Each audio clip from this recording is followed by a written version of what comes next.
recording, are we? We are. All right, here we go, everyone. Thank you for being here. Here comes the show in 3, 2, 1. What the hell has Magni actually been babbling about all these years?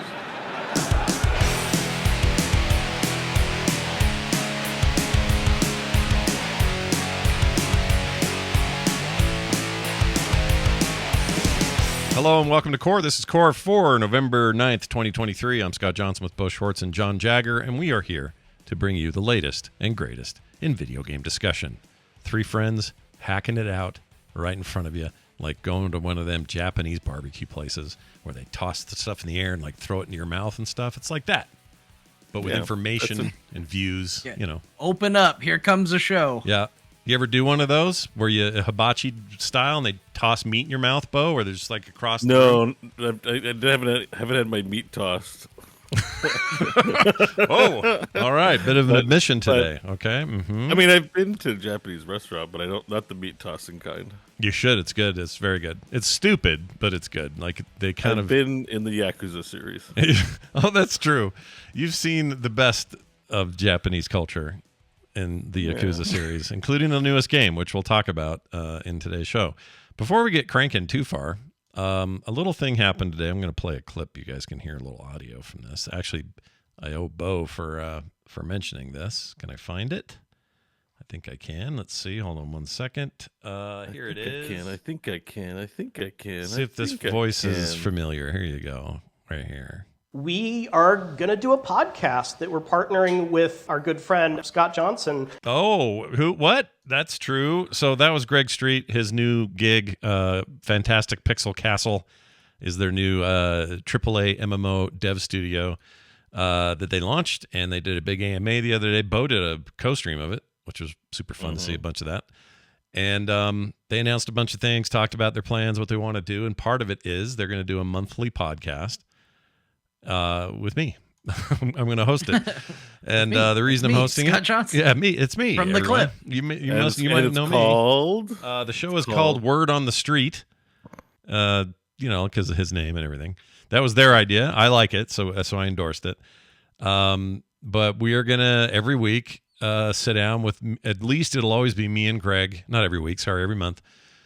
Me, Greg, and then often other people in the team. So we might be Brian Holinka, who's their gameplay design director, or we may have Candace Thomas on, who is the content design director, or some of the programmer people, or different people around the organization.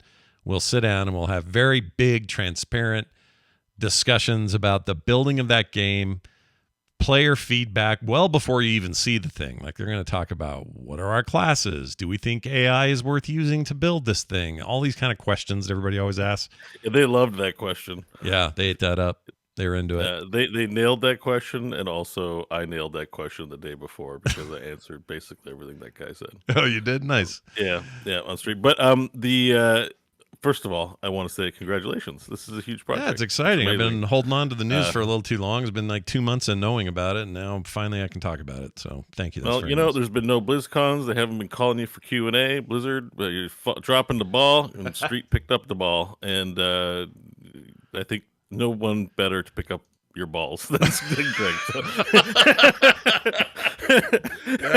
I don't want anyone grabbing my balls. I brought it home. Yeah, but I'll take Greg. it's. I think I was stoked to hear about it. This is amazing, particularly because there are very few examples of somebody trying to do what he does, which is to have the transparent community connection beforehand on not an indie studio, like following the indie model. Mm-hmm.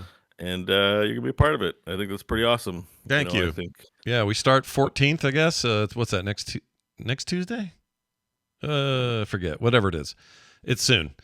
And that'll be our first one. Next Tuesday. It is next Tuesday. I'm in front of a device that will allow me to see what date. It'll let you see dates and times and things. That's fantastic. I was able to pull that up for you. Is John your producer? Yeah. I put 10 points in tech, so I was able to get that on the fly for you pretty quick. Not super quick. Yeah, pretty fast though. 11-point talent, but I'm impressed. Yeah, it'll be good, and we're going to do it live. It'll be at noon my time, Mountain Time, so 11 Pacific. And we'll live stream them and then keep VODs and stuff, but it'll also be a podcast. You can find all this, by the way, at frogpants.com/street. for the podcast part of it. If you want to go to fantasticpixelcastle.com, they'll also have links to everything there. And it's all very exciting. I'm stoked. It's kind of a chance for Greg to do the thing he was always doing without permission, right? Like he was always butting up. He was always butting up against PR at Blizzard and Riot because he just says stuff. Like he just wants to get out and go, look, we screwed up. So here's what we did to fix it. Or this is why we have this class design, or this is, and they weren't always popular opinions. Sometimes they were controversial, but the point was, as he used to put it, he was sort of off the leash and it would get him in trouble, but players really appreciated it. And I think that will be true here. They still do. I would say, I would even say Metzen's a good example of the difference between some of the presenters sounding like they're talking to their employers versus actually trying to hype a crowd. Yeah. You can see when someone is approaching things that way. And I'm stoked for this, for him and for you and for us, since maybe we can get access to a Friends and Family Alpha. That's right. On Core and help support the game and its development in a meaningful question way. number one for Greg Street. Does he know that there are three hosts on the show? Yeah. 3, Greg.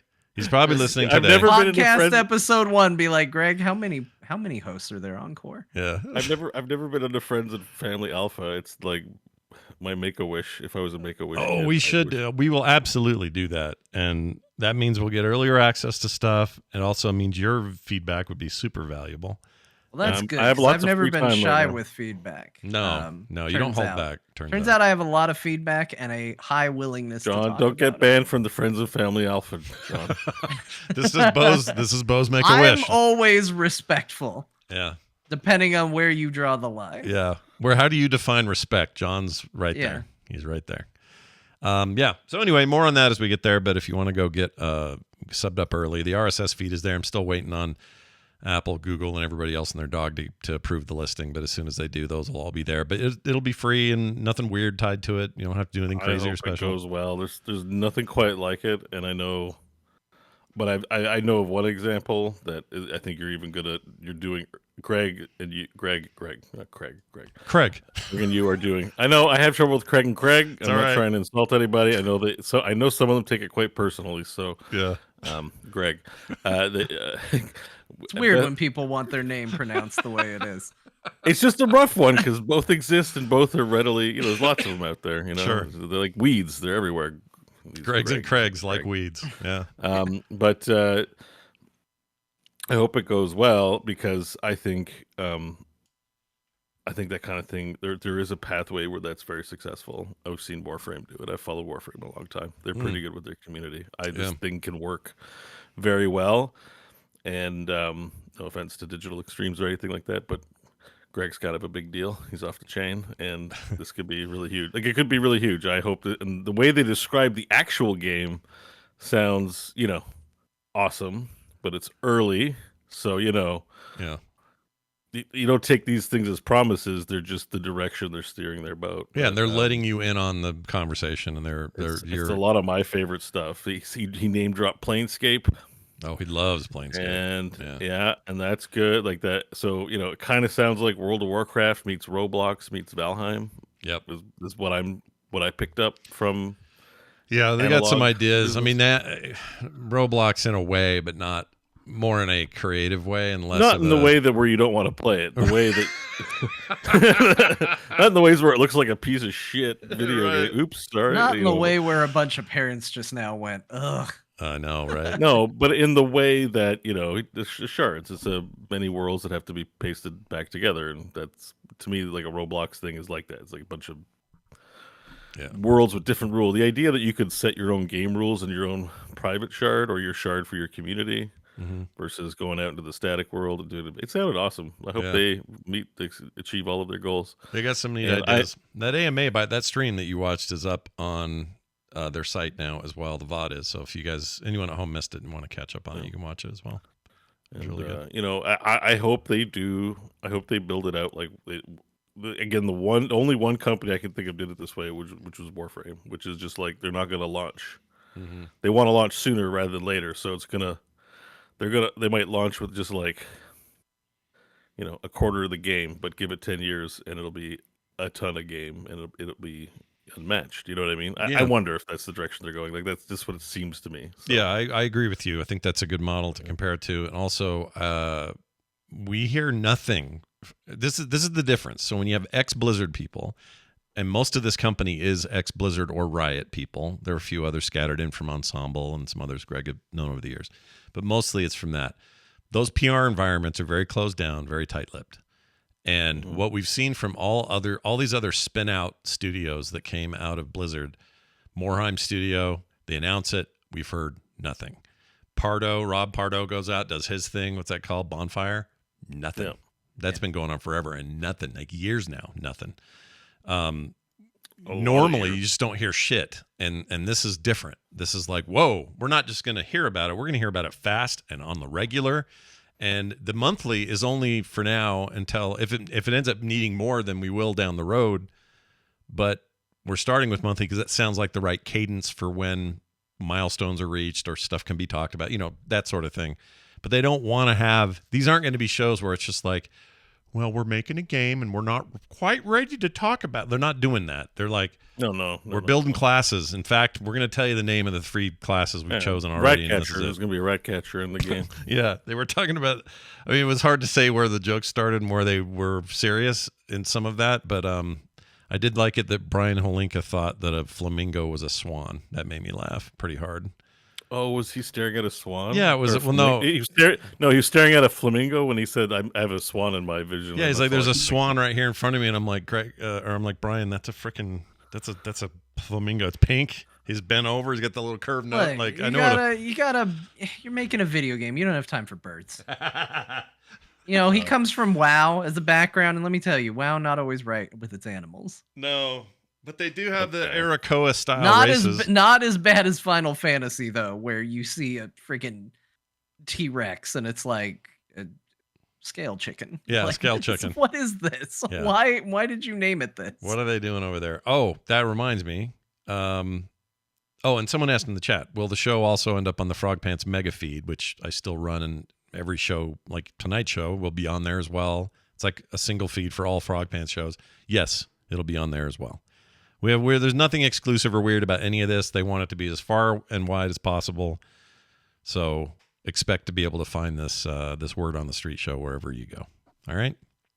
All right. And by the way, I was perusing the job section of the show. Yeah. Saw that there's a community manager opening, and we know a pretty good one. Yeah, so if Lashes, you're listening. She'd be awesome, dude. Holy crap, I didn't think about that. I would toss her. I mean, I think she's working somewhere currently, so, but. She'd be I don't good. even know if she still listens because, Heroes days are over, but maybe drop her a DM or something. It's also a fully remote studio. So even though they were all together for this thing up in Montreal, that's where that was being filmed. I at first thought they were in Montreal? Yeah, they were up in Canada. They went up there. I live in Canada. Can I go drive to this place and I can be on the site, man? I mean, they're not stationed there because they're a remote studio, so everybody works from wherever. Greg now lives in Texas. But they got a home base of some kind in Montreal. Like, why are they all in Montreal? That palatial estate with too many candles is a thing they own. No. But they rented it. What I'm asking, in their brains, Montreal is a place that seems reasonable to go as part of the business for whatever reason. I don't know why they went to Montreal. Okay, I think they went up there because NetEase, who is a big part of the backing on this, has offices there. I think. So I think that's why. I could be wrong. I wasn't actually privy to that. Diablo Immortal guys? No, different. Well, NetEase is the same parent company, but totally different offices. Like the Japanese. It's fine. I just know I've talked a lot of shit about their video games, but maybe they'll still let me in. And that's the other thing. If they got a big picture of his face up there, don't let this guy in. He didn't like. I'm just saying, if they got an on-location thing, and you're like, I need some shots for something, and I'm just saying, I live in Ottawa. It's a 2-hour train ride. Is that all? It's not bad. I take a field trip out to Montreal. Like, Montreal's the easiest place for me to get to out of all the cities that aren't Ottawa. So, even if it's if you want to do like a game show thing, and it's like you need a Vanna White on their end to do things. Oh my gosh, you in your freaking Heroes hoodie and a pair of shorts, cargos, with your hair out and glorious, turning Oh, letters. shit. I gotta lose some weight. I'm gonna look so dumpy if I go do things. Oh, but that's what we want, though. We want you. We want true Beau. That's what we want. Anyways, I'm just saying, I'm in the net. If they're in Kanekistan, then I live there. And Well, Montreal's easy. Toronto 5 hours. Montreal though. some people were they thought we were serious that there was ghost beef on the show because Greg had did that thing on Twitter. They thought that was a serious reply. I don't like those guys. When he said that, he was kidding. Yeah. But some people missed that part. And so since this announcement, I've gotten a number of emails come to me that just saying, hey, so I thought you guys were on the outs because of that stuff you're saying. I'm like, no. I don't know how we were that subtle about that. Greg doesn't like us because I stalked him at Nerdtacular. That's right. In 2017, never forget, John was his shadow the entire time in that elevator. Too many elevator rides in too short a time. It'll creep anybody. That's how they get you. We're at the scale now where people don't have the full context on things because there's a lot of people listening to the show. Maybe you dip in and out 1 or 2 episodes sometimes, and sure. They miss the overall. Miss things, and make assumptions. Well, you don't want to miss feedback about my BlizzCon commentary. All I know is you don't want to miss this thing. I think it'll be a really fun look at how games are made. So if that sausage interests people, it'll be a good time. So check it out. I think it's awesome. And again, how do you feel congratulations. about sausage, people? Yeah, how do you like sausage? You like sausage? Now I want to know about the other Johnson. The other Johnson. If I'm counting correctly, there were 2 Johnsons pulled, right? This is Johnson. Oh, yeah, there's another one that's I can't talk about yet.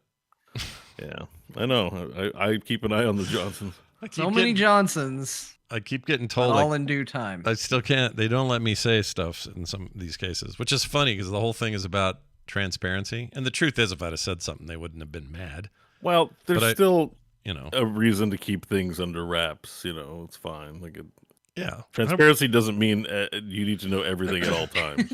What's your bank account number, Greg? I thought you were being transparent about gaming. I need to go buy something. I just didn't want those guys to not have their head of steam for their day, their announcement and everything. I would have felt bad if I'd. It's a big day, and it would take the wind out of their sails. Yeah. So Joe in the chat says it was an accidental Johnson. Well, there you go. Speaking of fully revealed Johnsons, I also want to congratulate you on shipping Dungeon Murder. Oh yeah, Dungeon Murder out the door in people's hands. I hope people are enjoying it.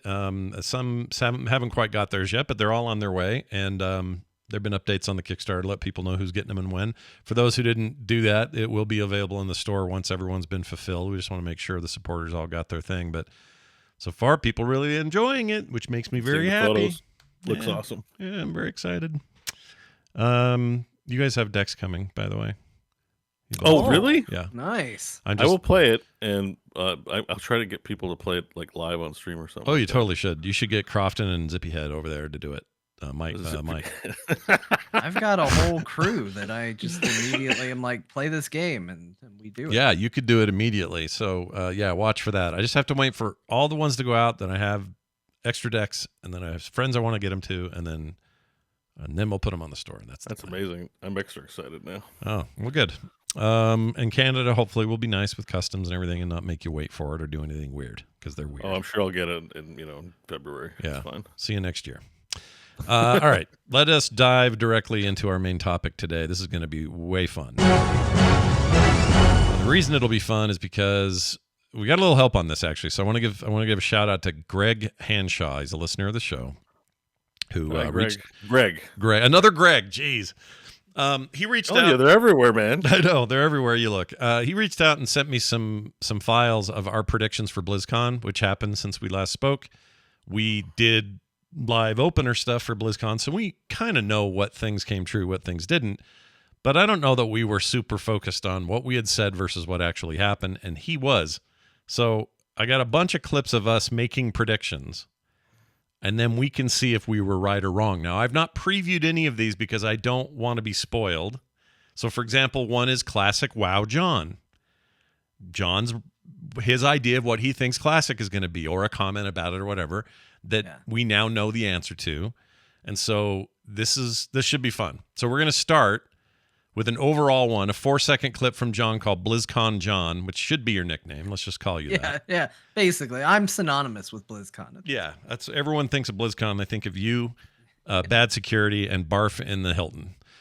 So here's what a pair to be labeled right next to. Yeah, it's a hell of a group. So here it is. This is the first one about BlizzCon in general, I think. Here we go. My predictions for BlizzCon this year, I feel like I set that bar on the floor. Okay. Do you still feel like did your bar on the floor did anything exceed its level of bar?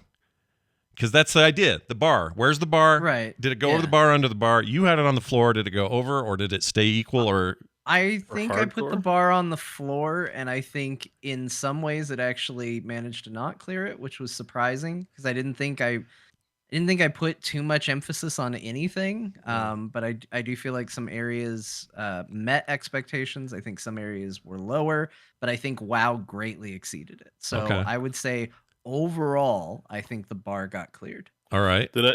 Sorry, was that just about hardcore WoW, or was it about WoW? Just about BlizzCon in general. That was like an overall. Yeah, that was BlizzCon in general. Overall feeling about the show was that I put the bar on the floor. I didn't feel like I had lifted it too high for them to clear. Right. So you think they cleared it based on your prediction? They kind of tripped bar on the floor. Maybe they tripped over it. Maybe their foot touched it, but they cleared the bar. I think Overwatch was exactly what I thought it would be. I thought Diablo was disappointing, and I thought WoW was surprising. So I feel like. Do we respond now, or do we wait? Well, let's wait until the specific ones, because that one's kind of big. That was like big overall. Let's get in the weeds here with you and Beau together, or Beau and John together, making this prediction about Heroes of the Storm. Here you go.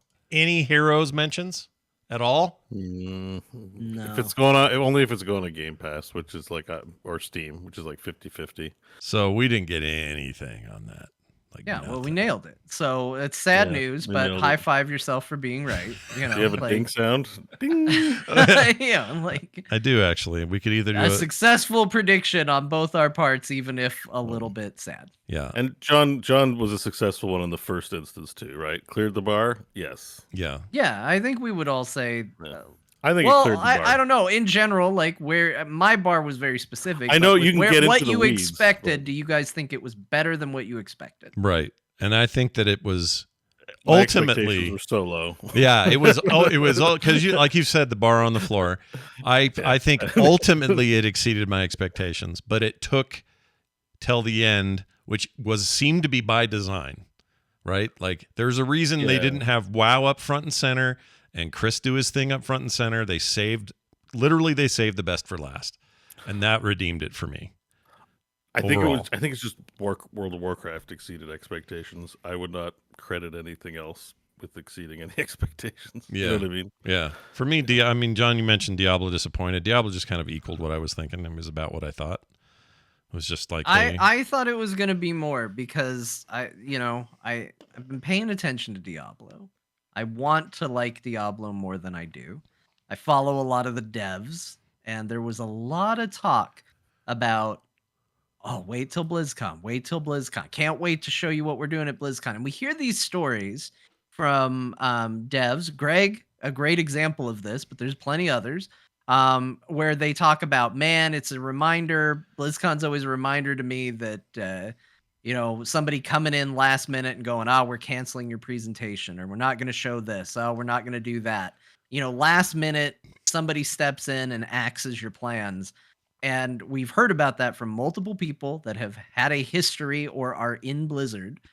And Diablo, to me, reeks of something got axed before they got on that stage. Ooh. Because they were talking it up on Twitter like, there was going to be some big, even in their little dev blogs, they were like, just wait for BlizzCon. And then it hit. And I feel like we got within a week or so of BlizzCon, and all of a sudden it died down. It got real quiet. And then it got there, and they told us almost nothing. And especially in light of, so there was some leaks that came out because of Diablo being on Steam. Somebody got access to some test files on Steam. They found what the expansion was going to be. They found what the new class was going to be. And that all came out about a week before BlizzCon, or some amount of days before BlizzCon. Yeah. And they actually would go on to say less about Diablo 4 than what these leaks revealed. Yeah. And I think that just looks really bad. They barely talked about season 3 at all. They barely talked about the expansion. And there was a lot of like, hey guys, we're going to do a new class. It could be anything. We decided to do a new class. And you're like, great, what is it? Nothing. I'm not going to tell you. And then next question, I was like, what are you guys doing? Like, seeing the expansion was cool, but like there was no information with it. Like it was all a pretty picture with no meat behind it. And it felt like they intended for there to be meat behind it, that just somebody told them no. That's my conspiracy theory.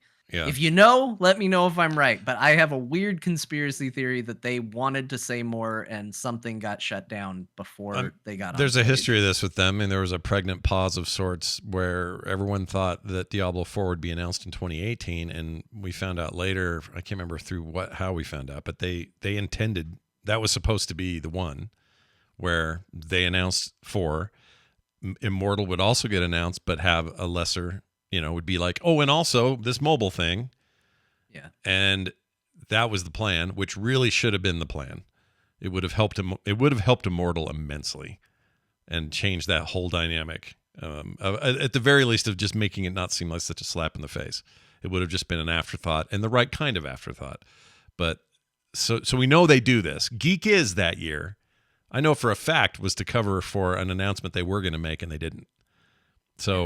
So this does happen. I don't think you're wrong. I think that's fair. I think you get a ding. I have a counterpoint to that. Go. Counterpoint. I make brief. Go for it. We need to credit the Diablo 4 team for being out there pretty much every 2 weeks to every month. Like when I was seeing this, and I had the same reaction as you, John, like watching the panel and stuff, like we saw the same thing. But I'm like, they're going to be out on YouTube in 2 weeks doing another fireside chat.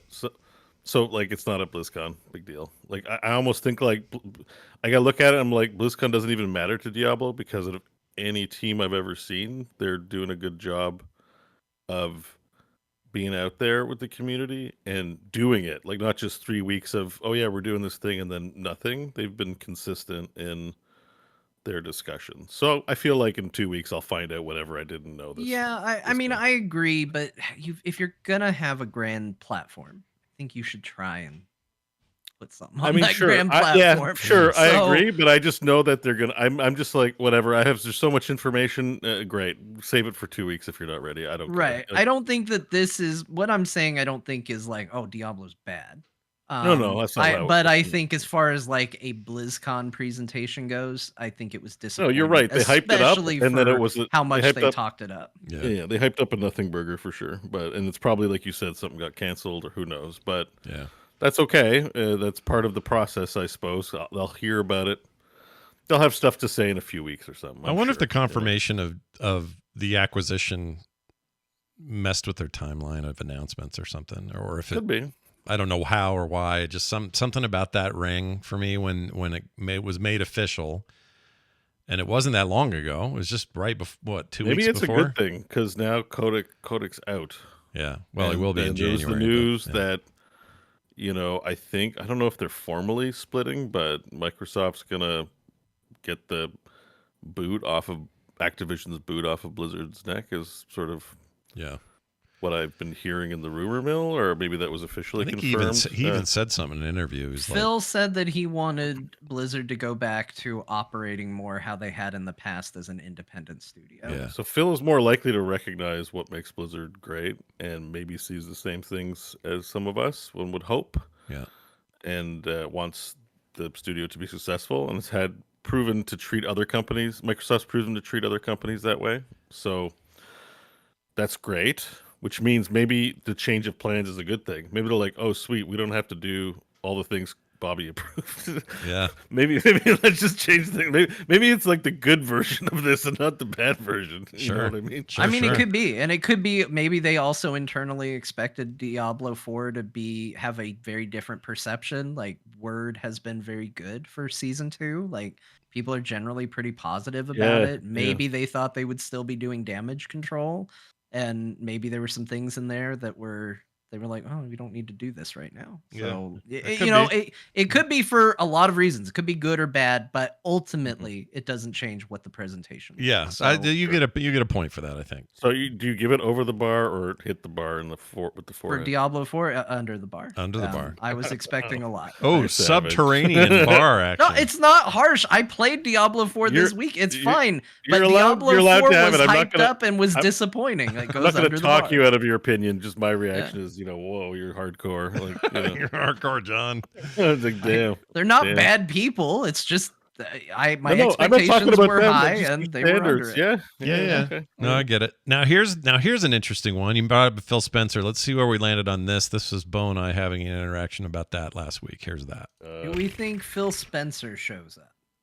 Maybe he could be a nice little prop to He guest already out. showed up for a speech, so I'm guessing he's going to show up to. I'll bet he shows up in video form and not there live. Well, I was wrong. Oh. Holy shit, was I wrong? So I'll just give that a big old fart. There we go. Beau, you get it. Beau was right though. Yeah, you were right. I actually really liked that he was there. I was prepared to be annoyed by it. And I wasn't. Annoyed by it. And he brought I up was so glad he was StarCraft, there. which I thought was great because no one else He's talked the about only- StarCraft. He's the only one who did. He's the Yeah. only one who remembered. He's the only one. So points in my book for Phil doing that. I thought that was fine, and it seems like they actually have. I'll say this about Ybarra real quick. This is the first time any of us have really heard him physically. I think Mike Ybarra is just a dude. Orally? Yeah, like it's the first time I feel like he's gotten up and done stuff on, that I've heard him speak or whatever. And I thought he seemed genuinely stoked about this new stuff. Like he seemed like almost relieved. He got a little emotional. I don't know. I bought into that. Whether it was genuine or not, people want to give me shit for it. I don't care. I thought that seemed nice. And he seems like an okay guy. People said I was mean about the BlizzCon presentation. Mean? You weren't mean. How were you mean? I got a few tweets about how. Don't worry about it. I'm not worried about it, but yeah, I don't know. I guess in retrospect, it's like it came off that way. But I remember feeling irritated during the opening presentation. Was really rough for me. Yeah. It was a lot of that old gaming marketing speech until we got to Metzen and Holly. Yeah. Like it was very rough. I don't know. It was a lot of, we know that games are nothing without the player. It was a lot of that. Exactly. It was a lot of that. And I'm like, I think that's why I boy. liked the tearing up, because it was a moment where it didn't feel that way. Did he tear up? A little bit. He got a little He choked. did, yeah. Yeah. He took a pause, and Yeah. I like remember that. We are getting better as people in general of recognizing corporate bullshit. Like I can't tell you how much I cringed every time someone on a Diablo panel went, our dark story, our darkest Diablo story, the dark Diablo story we're telling. That reeks to me of someone at PR going, make sure you tell them the story's dark. ChatGPT wrote a We'll speech. figure it out. We'll play the story. We'll tell you if it's dark. Like somebody go back through that opening and all the times they talk about Diablo 4 and listen to how they throw the word dark in front of the story. Ooh. Literally every time they bring it up. I hate it. I hate it so much. This is a good idea for some kind of core intern. Go find that video and just make a supercut of all the darks. I would love that. Our darkest Diablo story ever. We're gonna tell you this new chapter in our dark Diablo story. It just bugs me. Like it can be true, but the fact that you're doing it just bothers me. Yeah. Like I'm not that dumb. I can tell that you're doing it. Maybe they all just use that word a ton at work, and they're always talking about dark, and it was just pounded into them in the pre-Ferguson days. You don't think so? Nope. Somebody told them it was in the notes. I like Ferguson rolling out there going, look at my necro tattoo. That was a high point for me. I like that guy. He seems That's like great. he seems like a fuzzy, happy guy to hang around to me. I could be wrong. He's got Gears of War blood, so who knows what that means. He likes cookies, but I think he got in big trouble because one of the fireside chats, they were trying to be professional, but he just bought this crinkly box of cookies and was making tons of noise and just like chowing on cookies. And Awesome. He kept bringing up cookies. That's awesome. I love that. haven't seen him bring cookies. I think he got talked to. He got talked to. He got Greg screeded, Oh, but about cookies instead of game balance. That's That's amazing. And I'm like, I like that guy. I don't know. There's I like something him about too. that guy He I just like. seems like a guy I wouldn't mind sharing a couch with. He just seems nice. All right, here's John talking about Cataclysm possibilities for Classic. No. So Here here, it let's hear what comes. that Yep. sounded like right here. I don't think the majority of people want Classic Cataclysm. They seem to be pretty stoked about Classic Cataclysm. People got real high up. I don't know they're what is stoked to going be on there. with people. Cataclysm. They're stoked to be this is there. like- You got to knock 10 points off of everyone at BlizzCon's opinion. This is absolutely, I feel like I'm taking crazy pills. The sudden backtrack on Cataclysm is absolutely insane. Cataclysm's the reason we started asking for Classic. It's why we did it. Yeah. We were like, we want the old world back. You really wrecked it, Blizzard. You literally cataclysmed us. Like, what if we went back to how it used to be?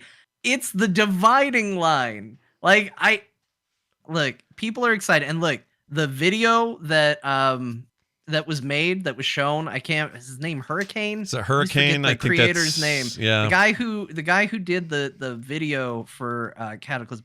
It's amazing. It made me think I liked Cataclysm more than I did. I watched it and I was like, oh my gosh, hell yeah, Cataclysm. Yeah. Like, but like I really, and it literally opened, like when she announced it, she said, we polled people to see what they wanted. Here's Cataclysm, which certainly implies that the majority of people wanted it. I don't know if that's factually true. That's but ChatGPT.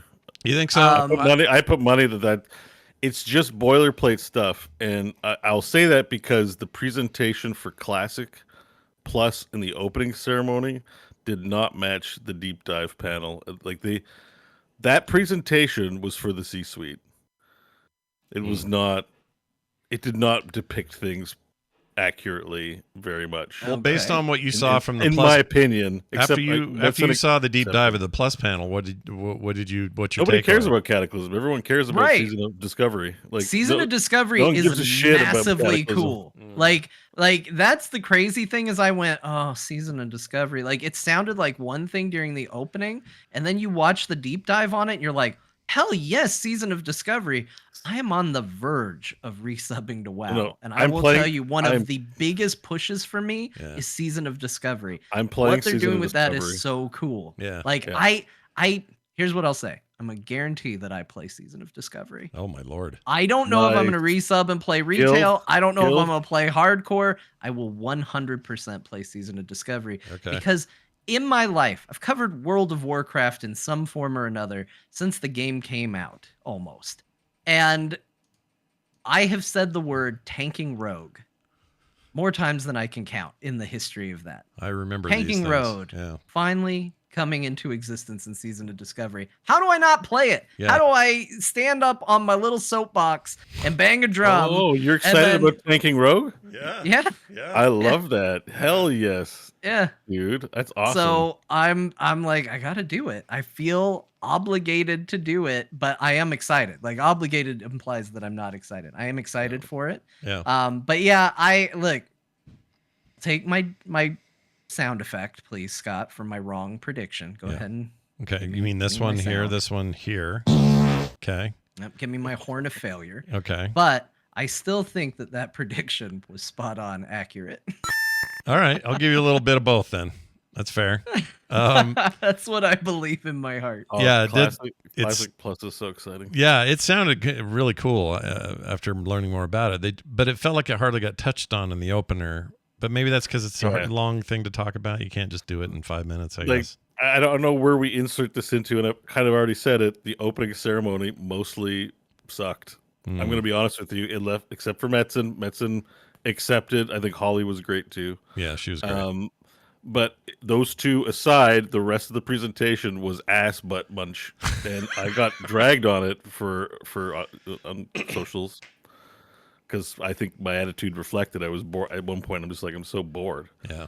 It wasn't great. Watching all the panels, like except for Overwatch, and I didn't really watch the Hearthstone panel, but the WoW panels were A plus, like Yeah. a complete reversal. Like They it's were good. almost like you'd have done better just to skip the opening ceremony on this one, except to see Metzen, obviously, Yeah. and Holly. which I like. It's a really redemptive thing that happened at the end there because now I have more positive feelings about the entire opener because of the last part of the opener. Had they not the had Attack that, of the Clones, you. yeah, they did. They had Yoda come out with a lightsaber, flip around Count Dooku for a while, and you went, "This was a fantastic film." Mm-hmm. Yeah. No, you're not wrong. I think there's something to that. They really, really did it. Funny story though. I told these guys about it, and I'm told I can say it now. I texted Metzen before the thing. I said, "Good luck, Godspeed, all that." He says, "No worries, I'm excited." Blah blah blah. He does the thing. I gave him about a half an hour, 45 minutes after. I sent him another message. I said, "I'm sure you're getting swamped and you got a million things to do, but I just want you to know that was awesome. We loved it. You killed it, dude. Nice job." He wrote back, says, "I'm already home. This is how you do BlizzCon. You go in, you go up on stage, you say your shit, you get in the car, and you go home with your wife and you hang out with your kid." I'm like, you had to work through lunch. You had to work through lunch, Scott. I know. Like, I'm going home and get lunch. This is why, though I've only encountered him once and I was too surprised because he came out of nowhere. I didn't say anything. He's awesome. This is why I feel a kindred spirit with Chris Metzen. Yep. He's there. He did it, and he was like, "Peace. I got family things to do. I don't need to be a part of the social gathering elements of this. I'm going to go home. I'm going to build a Transformers model or something." I'm like, hell yes. Yeah. Like It's great. The only difference is I don't live there, so I would be going back to the hotel and eating. Yeah, you'd be eating pizza and watching Triple R on Food Network. That's how you do it. Yeah. Let's move on to this one. This is Diablo IV, Beau and Scott. I don't know what we said here, so let's find out. Diablo 4 is the easiest category to predict in here. Yeah, they're going to tease an expansion and show off a new season thing and talk about all the changes and sweet stuff they've done to it, right? It'll be fine. There's more changes. Like, they're real excited. They've been pulling a Johnson on that stuff. Okay, so kind of yes and no on that. Yeah, I feel like that was about 1/3 correct. Yeah. I mean, the Johnson polling, they didn't deliver on, right? We talked about that. Right. They did as minimal as possible to make our prediction correct. Yeah. Like, they might have said a fact about the expansion. Yeah. But yeah, no. That feels right. We scooched in on that one. That one doesn't. That one's not great. I'm not giving that a buzz or a ding. It's more of a kind of all right, fine, whatever. It worked fine. How about this one from that doesn't make a sound but stinks really bad? Here's a John Beau Overwatch thing that happened. Here's my genuine prediction for Overwatch, because I don't follow the game. I'm not that interested. So I do think that there will be a new season or hero. Maybe those go hand in hand. I don't know. Yeah, new season, new hero, new map. I do think here's where I will plant a flag on something specific and not necessarily safe. They are going to show something, and they are going to talk about it as if they are bringing PvE to Overwatch, and it will 100% not be PvE in Overwatch. Okay, they didn't really do that. I am so glad I was wrong about this prediction. Yeah. Like, here's the thing. I feel like, I said as far as like, did they clear the bar? I was neutral on Overwatch. I think Overwatch is exactly what it should have been. And I know a lot of people were bored by it, and a lot of people weren't hyped about it, but I think that's what Overwatch is right now. Overwatch is a game for people who play Overwatch. I think if you play I think if you play Overwatch, seeing a new hero that looks cool, to be fair, I think the new hero looks great. Yeah. I think awesome. like that's what you want. And you don't, if you're still playing Overwatch and you're still in, you don't want empty promises trying to win all these people back. The whole reason PvE got canceled was to cater to the people that were playing the game so they could focus on that game. And that is exactly what they did at BlizzCon. They didn't pretend like Overwatch was a game that it isn't, or a game that it's not going to be. Like, anybody that went there going, maybe they'll talk about PvE, that's asking for a game that it is just not going to be. Not Overwatch 2. Like, maybe one day as a different game or an offshoot, or if they decide to put a 3 after it, like, maybe. But Overwatch 2, they planted their flag. They took their lumps for it, and they stuck by it. And as a result, like, while it wasn't for me, I think Overwatch was exactly what Overwatch needed to be. Yeah. Yeah. I think so, too. I think it was fine. And I really like Aaron Keller, so I said that on the stream. I'll say it again. The guy's super nice. I think it kind of sucks that he has to do his job through the thick weeds that are there. It's not all his fault. It's not his fault at all. These are weird decisions. I don't know where they came from, but Aaron's doing the best he can, and I like that guy. But yeah, we got exactly kind of what we thought we were going to get. Yeah, I mean, for people that feel burned by the game, like, I'm with you. I don't like Overwatch 2. I've not been shy about it, but they made it pretty clear what Overwatch 2 is and what Overwatch 2 isn't going to be. And I feel like what they talked about was exactly in line with that. Yeah. So Yeah. I'm not going to fault them for, not pretending to be something they aren't. Sure. We got to weigh in on the K-pop too. Have you guys heard the song? No. No. So I missed all of that somehow. I don't know how I haven't caught up or heard any of it, but I have not heard anything with the Seraphim stuff. I didn't hear the song. You a review? He did. He really liked it, but he's a giant fan, so we knew he would. He almost didn't get in there. He got there.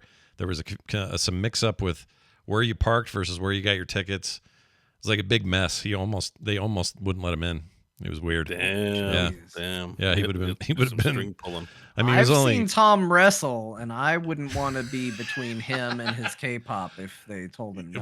I wouldn't want to be between Eileen and the K-pop. She's the one that'll tear your head off. But they ended up the song getting is like good. I've heard the song. It's good. There's a whole music video featuring like the ladies of Overwatch, and it's good. But it's not a great anthem. Was it a song? Was it already a song, or was it a song written specifically for Overwatch? I think it's written with Overwatch in mind, but I don't know. Okay. I actually don't know. When you hear it, it sounds like a typical kind of summer jam. Like, I'm like, is this hyping people for Overwatch? Like, it's great and all. It's no shade on the song, but it's kind of to me, it's a brand mismatch. They made them watch all the cinematics and then point to which song they had that reminded them of the cinematics they just watched. Yeah, I'm just thinking, like, do the Overwatch players, are they listening to this getting hyped to play the, like? I Probably think if you're making a song for your game, you're trying to make it hype. Like, I think Spider-Man Across the Multiverse had that, like, was a Kendrick Lamar song or whatever. Like, yeah. It's like it was a good song for the movie, and also you just listen to it and you're like, man, this gets me pumped for Spider-Man. And this song seems. I've listened to a lot of K-pop. There's a wide range, and this was like, I'm going out with my girlies on Friday night. I don't care what you say, and I'm like, Well, they like, just people didn't playing say Overwatch going out was like- actually staying in and going out in the video game world. Of Yeah. Overwatch. I mean, this is my Hanamura. bias, but it'd be more like I'm staying in, shitting in a frying pan, and playing Overwatch all night. Like, I feel like it was just, it's not a good theme for Overwatch, and it kind of was like, oh, that's sort of unfortunate. People like the performance overall, though. It seemed to get good marks. It's a good song. They're talented. Nothing about that. I just mean from a brand perspective, it wasn't a great anthem. Yeah. I think it didn't fit. Tom did get to walk around the space, although by then they're starting to shut stuff down at the end of that thing. So he didn't get to see everything kind of in its full glory, but he said everything seemed a little compressed. Like, it's just different this year.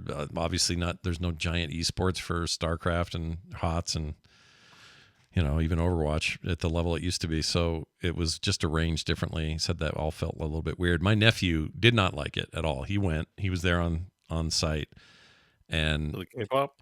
well, no, he just he just thought the whole con was trouble. Oh, really? Yeah, he didn't like, so he's fine with the opening ceremonies and all that stuff. He didn't like the changes.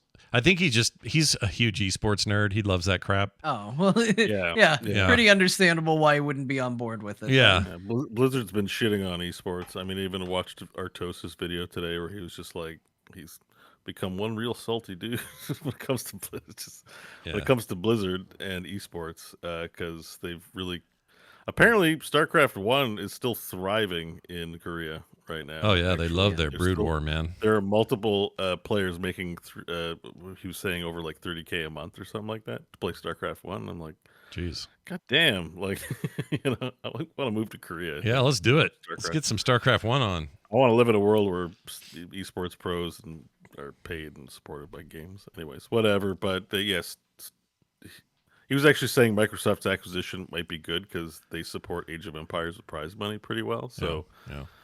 Phil saying StarCraft might actually have a little more ballast behind it, apart from a new game, but actual tournaments and stuff again.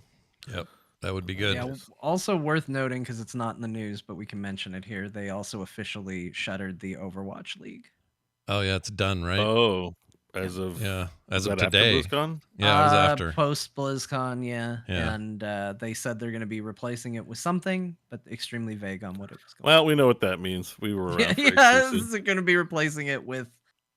You figure it out. Yeah, and Hearthstone's seen it happen too. Yeah, I think that'll end up. If anything happens, it'll be organic. You'll just have leagues pop up and that's fine. Sometimes that's better. Sometimes it's better. Just to be honest, I know it's not popular to say like it's okay that Blizzard's getting out of this. I miss it too, but like honestly, a lot of the things that the grassroots organizations do is better than what Blizzard did.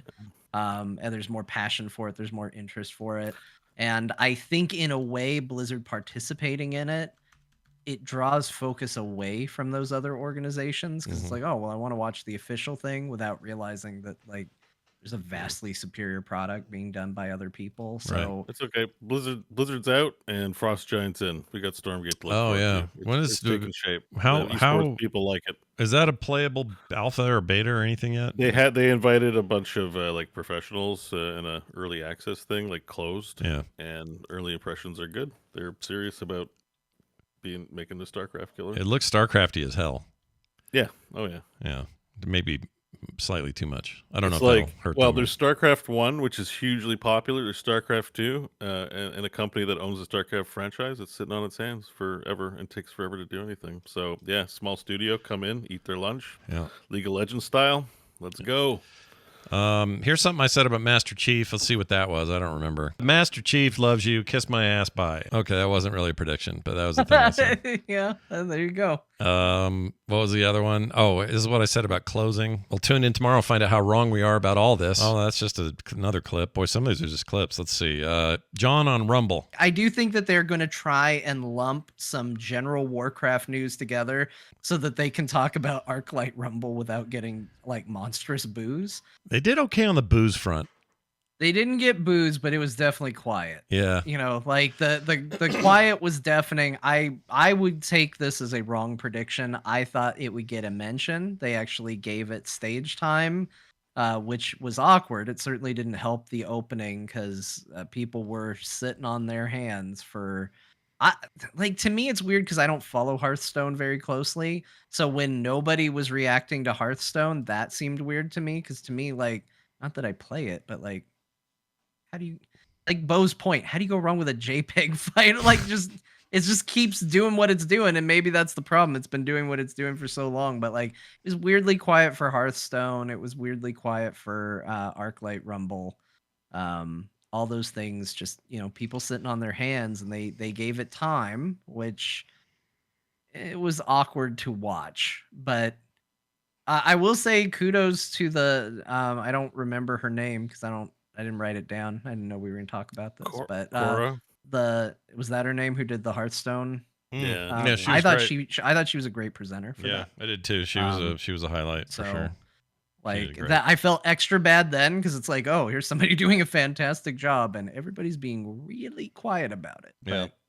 But, And all my friends are playing. Everybody I know is playing Rumble, which I thought wasn't gonna. I don't know. I didn't expect it to permeate my circle. Better friends, Scott. Jesus. I did try it. I played a bunch of it. I'm playing just campaign stuff. I haven't done any PvP. Yeah, you don't have to do any PvP. It's optional. It's fun. It's got it's Clash Royale with a bunch of twists. But my feeling that I would feel the same feeling I used to feel when I played Clash Royale is it's almost identical to the gameplay. You drag dudes out when you have enough quote unquote mana or whatever it is, gold, I guess. And you pop them out and you decide which lane to put them in because you want to double up on this one, and on this one you want a little guy to go mine gold and get a little more gold, so maybe you can afford more dudes. And it's just the grind of that is very familiar, but they really polished it. It plays really well. The campaign hasn't had me even remotely asking if I should spend money, so it's been fine. It's fine. It's fine for what it is. I think John should try it just so he could say he tried it. That's all. Nah, Just I one don't time. need to. I'm One fine. game. One game. He's a Fine. he's a fine. warrior of conscience. The game is Fine. important. I don't need to play it. It's fine. All right. My life will go on just fine without Yeah, it. he logs into Fortnite, buys skins, and pieces out. So probably he shouldn't play it. He'll That's a just good buy all point. It's Sylvanas true. is in the game. It costs money, Mm. or you can. Well, there's no room in my guild, but you can earn it via guild points. But then you'll be playing all the time trying to earn guild points. Yeah. No, You won't, Blizzard saved you won't me be from happy. having to buy everything with Sylvanas on it by just ruining the character. So, There are- they cured my addiction right up. Yeah, they Yeah, hooked you up. Shockwave filled the Sylvanas shaped hole in your life. I think. Yeah, it really did. It's cool purple character. Yeah, I just replaced exactly. one cool purple character for another. Holy shit! I didn't even think about that. They do have stuff in common. They're both purple. They're both they're kind of the enigmatic leader. Not that Sylvanas was very They're kinda logic focused, they're but outsiders, for sure. victory at any cost. Because Sylvanas, her plan in Vanilla WoW was Magneto from the X-Men movie, where it was well, everybody hates the undead, but if everybody's undead, they can't hate us because they're all it. So just make everybody undead, we'll be fine. That sort of weird logic. I like, and that's sort of that's where Shockwave operates. So yeah, they're my people. Yeah. The only other thing I would say about the opener that we haven't really covered, and that is that there was literally zero said about that survival game anywhere in this event that I'm aware of. Nothing. Yeah, that was the major flub of the whole thing.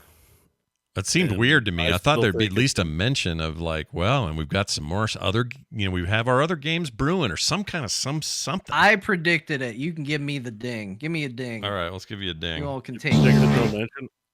I predicted that it would be mentioned. It seems so stupid not to have brought it up. They made No, I'm such a taking my big deal ding. out of it. I said they wouldn't. Oh, you said they wouldn't. Yeah, Oh, Yeah, I thought you said meant they wouldn't. I thought you meant get No. dinged. Okay, I said sorry. they absolutely would not talk about it. I thought you all were crazy for thinking they would. You were right, because I also thought they would.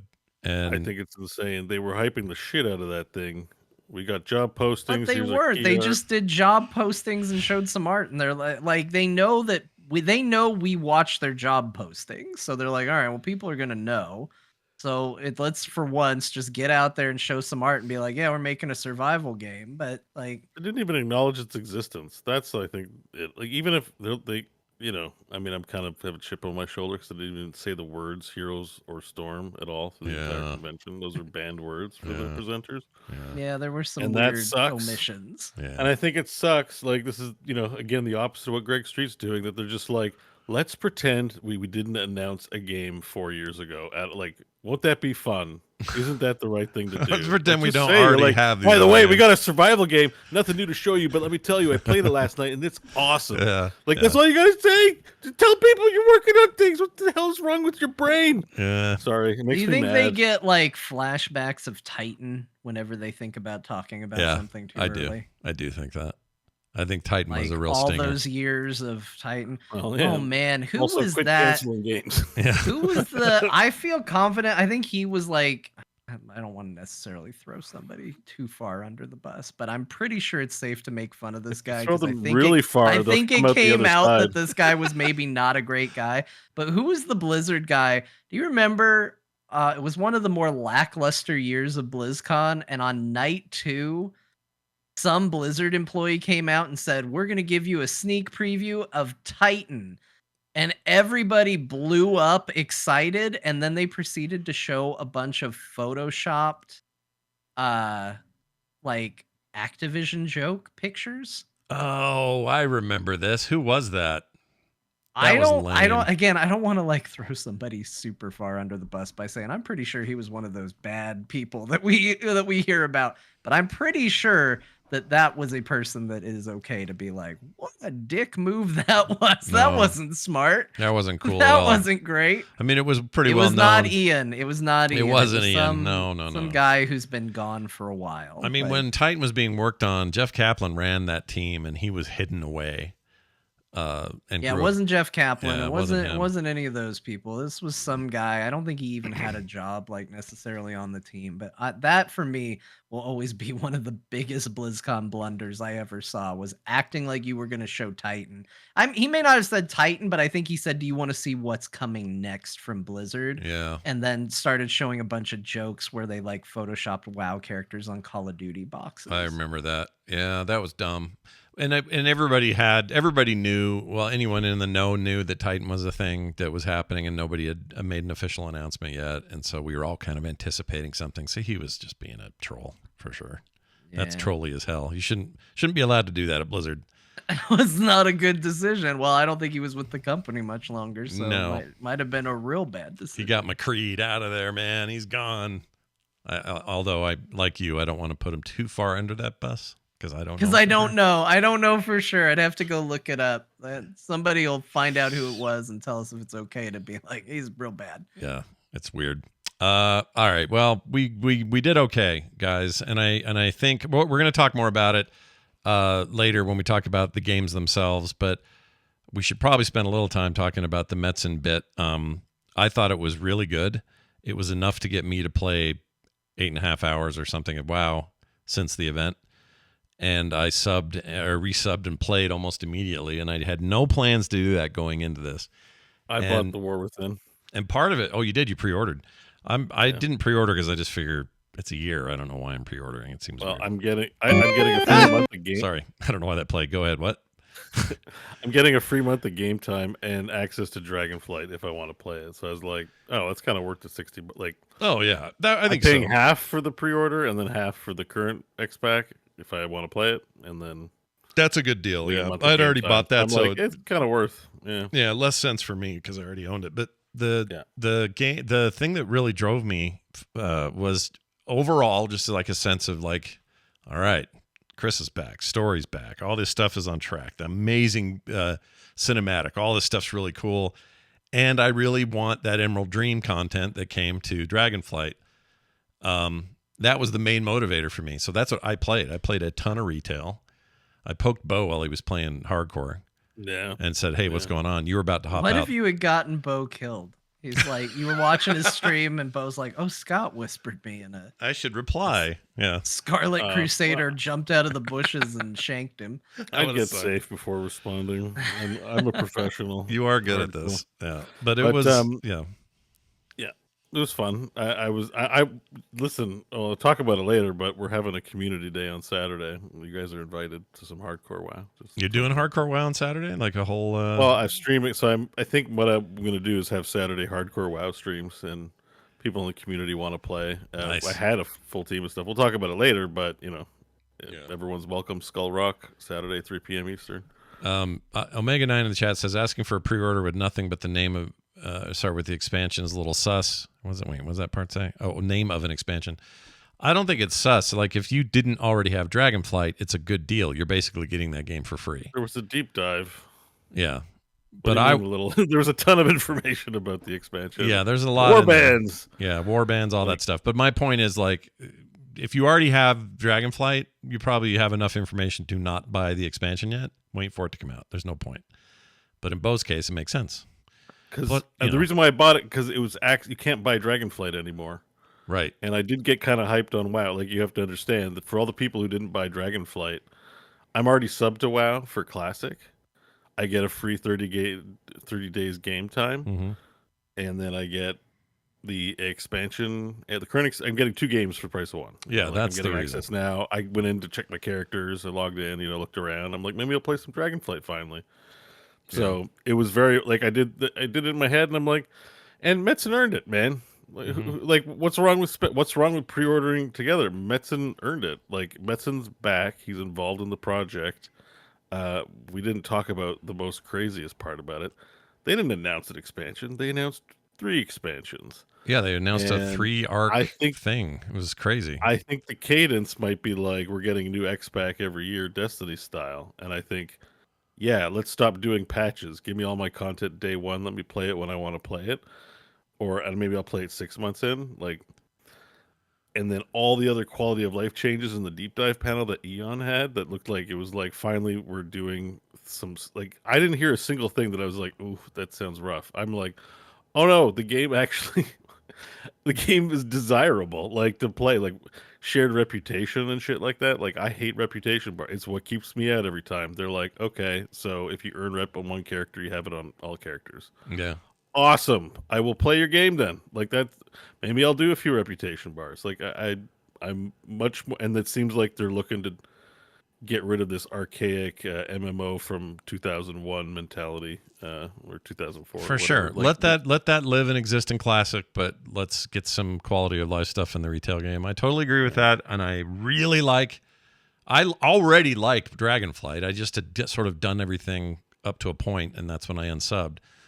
And it's an infinitely better expansion than the last two combined.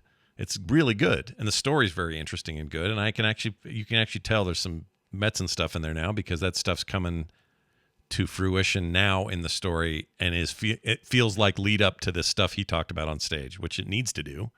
You know, it needs to have some connective tissue.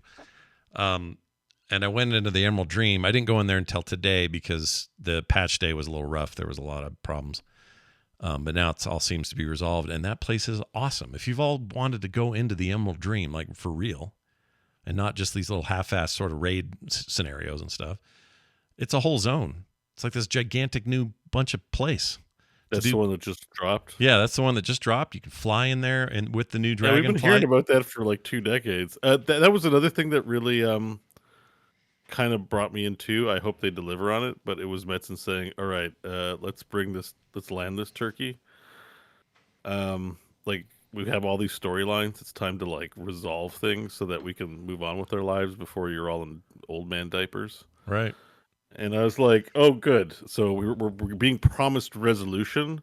Which also means to me, WoW 2. Okay, we're gonna do the dance 3 more times. And then he, it's like, then we're going to have World of Warcraft for another 20 years. And I'm like, okay, maybe not a new engine. Maybe it's the same one, but we full reset. When they see how good Classic Plus gets, they're going to say, like, we need a new baseline world to start from. It's Azeroth 200 years later, whatever it is. But let's wrap up the story and then please never have Anduin be in anything ever again. Whatever. He's cool now, man. He's all rough and rugged, and his I jacket's still hate all him. dirty, and he's pissed. They made him look great. Like the tech is awesome, and when you see him tearing up, you want to tear up too. It's incredible. Yeah. But just the worst. They keep bringing him in on. Well, the there's cinematic. there's clearly some subtext there. Like he has 2 lines in the expansion. I meant to cap those out and use them here, but I forgot. But it basically says, I have no light left in me after the things I've seen, after the things I've done. I mean, that felt like a Blizzard stand-in over the last 5 years of, Blizzard just kind of had some real shit happen over there. All the harassment stuff and just problems across the board and losing people and all these issues. And it also felt like subtext for that's how Metzen was feeling before he left. And Thrall all shiny walking up saying, "I trust you," as the Metzen coming back. I mean, I don't think he means to write these things into it, but I think maybe he does. I mean, there's probably that allegory, but they could have done it with a character other than Anduin. You just hate Anduin is the deal. He's not a fan. I'm sick of him. I'm done. It didn't stop me from doing the expansion, but I've had enough.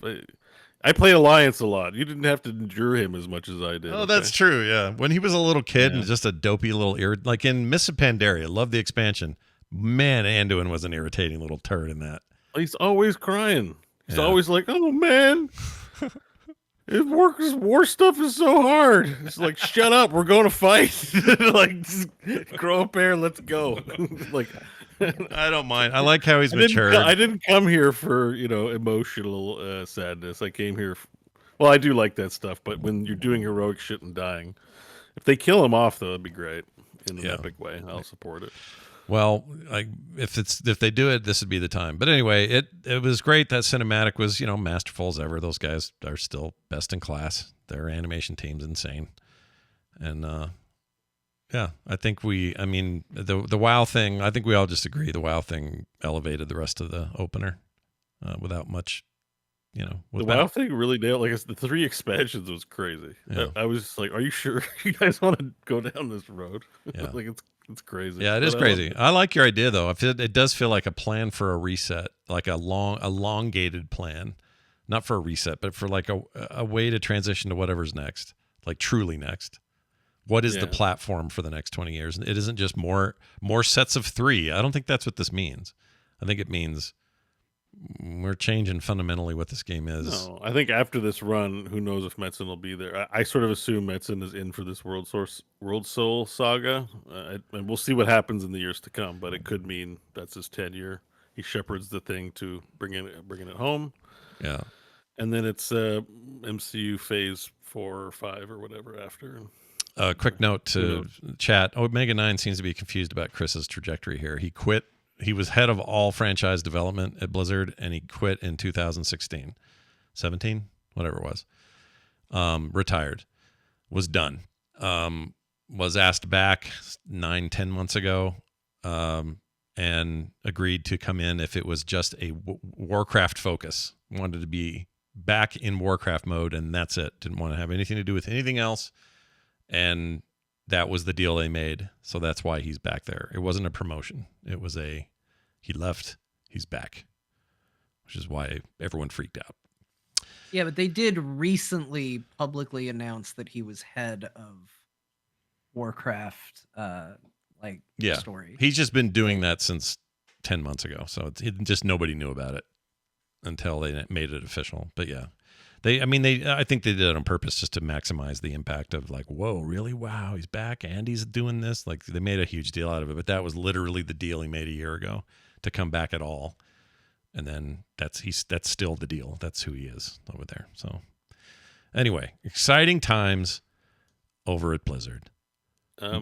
Yeah. I'm wondering because we're almost 2 hours in. We usually take our break after the games we played. Yeah. Do you want to go pee? I need to pee now. I need to lake run. Sorry. Pee now. Everyone they want to know if I'm lake running or not. I don't know how many streamers or podcasters have a fan base so concerned about when I'm taking a shit, but that's me. Yep. But could we go pre? Yeah, of course. Let's do it. Let's do it right now. We're going to take our break. When we come back, we'll talk about our games that we played and everything else. We got all kinds of stuff planned today. So come on back. Go pee. We'll be back in a minute. Stay tuned. Okay, there we go. And we're back, everybody. Welcome back to the show. We're going to talk about some games. Real quick, some breaking news. The chat has informed us that Titan Quest 2 is coming out this year and on the very last day of the year, so the 31st of December. And it's coming out on consoles as well. Very exciting. That's a fun action RPG. I love the first one. Big fan. I'm glad they did it. We don't have enough games to play. No, not nearly enough. I'm glad they squeezed one more in before the year ends. Good job, guys. Anyway, we're back. We're going to talk about the games we played, so let's do that right now.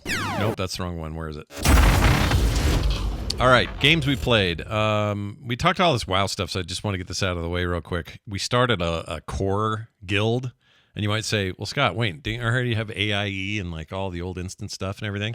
Yeah, that's still a thing. It's out there. And if you're already in that guild, great. You're good where you are if you want to be, whatever. But a lot of listeners wanted to start seeing some more activity happening in the listenership of Core. So we obliged. And there is one now. It's just called Core. It's on Earthen Ring. And Tanner helped me set up a bunch of that stuff, so he's going to also be someone who can help bring people into it. But if you're interested, we have a whole Discord thread dedicated to it in the Core Discord. Go to frogpants.com/Discord, and you'll get in and check that out and join up if you would like, because we'd love to have you. All right? All right. And again, like I say, if you're with AIE already and you're already doing your thing, you're good. This isn't some kind of weird, like, we're jumping ship. Shoot the captain. This isn't a mutiny. This is because that would be weird. That'd be me mutinying against my own ship because I started that guild. This is just like a little separate thing. All right. I'm over explaining it. I'll now stop. Mm-hmm. The more you say it's not a mutiny, the more it feels like a mutiny. Yeah, it really isn't. I promise. All right. We all played some Warcraft in one form or another, or at least Beau and Scott did. I don't know about you, John. Did you play anything? Oh, you're almost, maybe, right? Yeah. Okay. Yeah. I played mostly Dragonflight. Did not play any classic or hardcore. I'm really into the whole where they're at with retail, and I really wanted to see more of what was going on in the Emerald Dream, which I did, and I think that place is awesome. The very first quest to go in there, I got a brand new Dragonflight mount just to go in there. That's cool. That was just a nice little moment of like, hey, yeah, y'all are gonna just send me in here and give me a new mount. That's cool. Thanks a lot, guys. So I did that and played a ton. Played hours and hours and hours of it. Got in today, played a bunch. Played a bunch over the weekend. And I think Dragonflight is legitimately a good expansion. Like at the end, if I'm to judge it, I'd probably say I've enjoyed it, of what I've played of it anyway, which is, not a lot of end game, haven't done any raiding. So that is one key difference compared to previous expansions that I've enjoyed. But I'd put this up there with Legion. I like it that much. I think it's pretty strong. And the fact that they're going to make all mounts have the dynamic flight model. Not all. Yeah. I thought it was all, no? Select amount. Okay. A lot of them, but not probably organic mounts. I'm guessing like the flying disc thing, that doesn't make sense. They said it's in the triple digits, I believe is what Ian said. The number that it's going to be is in the triple digits. That's so pretty it's good. A substantial amount, but it's not all. Okay. So the cloud and the disc and the and that robot from Pandaria, those probably I don't know. I don't know what ones they're going to be, but just to be clear, not every map. I just can't imagine not every map. Having played it, I just cannot imagine those working at all. So I'm sure they're not on the list. That'd just be too weird. But that's exciting because it is my preferred way to fly. I wish the whole game was like this. That's literally what they're going to do next year. So that's good. Well, they also said it would be toggleable. So if you want to just hover, it is something you will be able to enable. Oh, well, see, what I would do is I would just use one of the shit mounts that don't have the conversion, like the robot or whatever. And then I assume they can be pulled out. Well, I don't know. Well, I guess we'll have to see. Anyway, played a ton, enjoyed the crap out of it. It's a grind I like returning to. I think the story's really good. The cutscenes are amazing. They pulled out all the stops on that stuff right now. I think this story is vastly better than the last 2 expansions combined, maybe even 3 expansions combined. And I'm driven to continue. So that's been my time in there. Beau, how about you? What are you doing? Hardcore mostly? Well, I played hardcore on Saturday, and it's part of sort of, I'm full-time streaming in the short term. That's what I'm going to be doing. So I'm online a lot more. I'm streaming on Twitch. Yeah. Saturdays are going to be hardcore WoW. There's a lot of people who like the hardcore WoW. So that's on Skull Rock. There's only 2 hardcore servers, so it's the one Asmongold isn't on, so it won't crash. Yeah. And the guild invite system, just because I know we're doing guilds, there's a guild there too. But if I'm only playing Saturdays right now, maybe I'll play other days of the week, but I'm kind of making it like a Saturday thing. So, if you play on your own and die, don't expect a guild reinvite because nobody's logged in. And while you're not out of the guild, stay on as your ghost. Yeah. But reinvites are kind of hard. So we're still figuring out a good system for guilds and hardcore because it's it's not per account. So you make a new character and you're out of the guild. Oh, I didn't realize that. So then getting re-added is a whole manual process. I didn't think about that. I'm not advocating for any solo self-found. It's obviously the deadliest way to do it. I'm all about it's a MMO teamwork game. Don't feel any bad about leveraging. It's still dangerous playing in a group. But life is way easier in a group, and it actually makes the whole world feel like a dungeon or a raid because it's like I need to go out there with my team. Healer, keep an eye out. Don't wander too far away from the healer doing stuff. It's like there's a coordination aspect to the entire game playing that way. So it's fun. Yeah. So, and, if we want to get into a raid, I don't know how good the XP will be in progress. Or if we'll just break off into teams of 5. I'm just saying, I guess, don't expect necessarily that. It's depending on how many people show up. We had more than 5. We had about 15 people, I think, and it's like not everyone can be in the 5-man. So But we're doing that on Saturday. So if you're interested, come check that out. Cool. And yeah, I think I'm trying to wrap up Diablo and my other games because Season of Mastery is like 2 weeks. Yeah. So like John, I'm in. I'm going to play Season of Mastery. We'll have a guild in there. We're going to raid some Black Fathom Deeps. I love that dungeon. So it's going to be interesting to see it raid form. And I'm looking forward to playing it. I'm probably going to go pretty hard on the classic WoW. Man, look at you. Don't know if I'll get into Dragonflight, but I would like to. It'd be fun to do a dungeon or two as a team if we're all playing. So, Sure. Sure. Yeah. It's nice to get into the game at this stage and see how many even just World Quest gear upgrades are available to me. Because when I got out last, I'd maxed everything that I could without raiding. And I did dungeons and stuff and got all that stuff. But now there's like world content that's a little better. So it just feels, they bump it up. And it just feels good to like, I'm progressing. There's new Dragonflight abilities that I can unlock and in each of the dragons and stuff, and a whole bunch of new unlocks for the cosmetics and stuff. They've added a lot since I was in a kind of a short amount of time. It had been less than a year, I think. And I think this is the last big patch, the last, before the next game. So I'm not trying to rush through anything. I'm just kind of enjoying it. It's really cool. There's that whole, I missed the entire underground cave zone. That's got a whole bunch of stuff in there I haven't done yet. And then this new Emerald Dream stuff's really cool. It's just it's in a great place right now. And it feels like it's in a great place to be prepared for all this new shit coming. So, see, with all this stuff happening, who's got time for Cataclysm? Right? Yeah, who's got time for that? Ain't nobody. John's right, though. That video was rad. All right.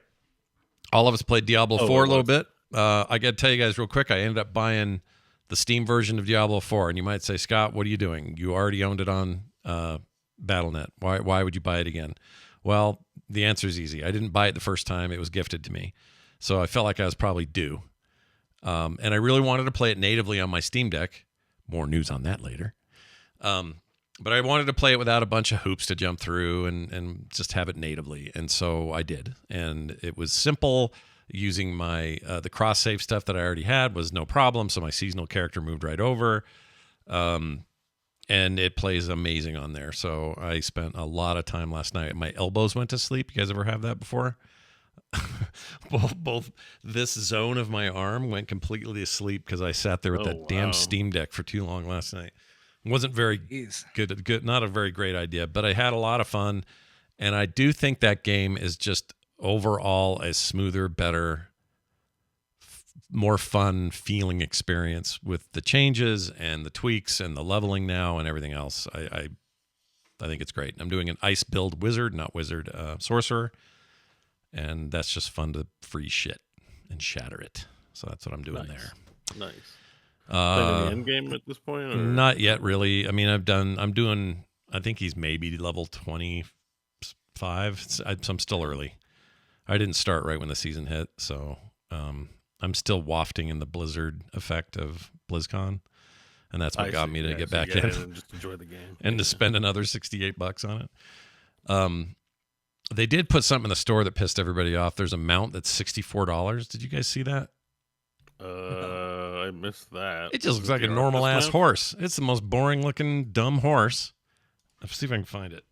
60. Is it in there now, or is it rotated out? It's in there. I saw it yesterday. No, they rotate every 12 hours. So maybe it's gone then.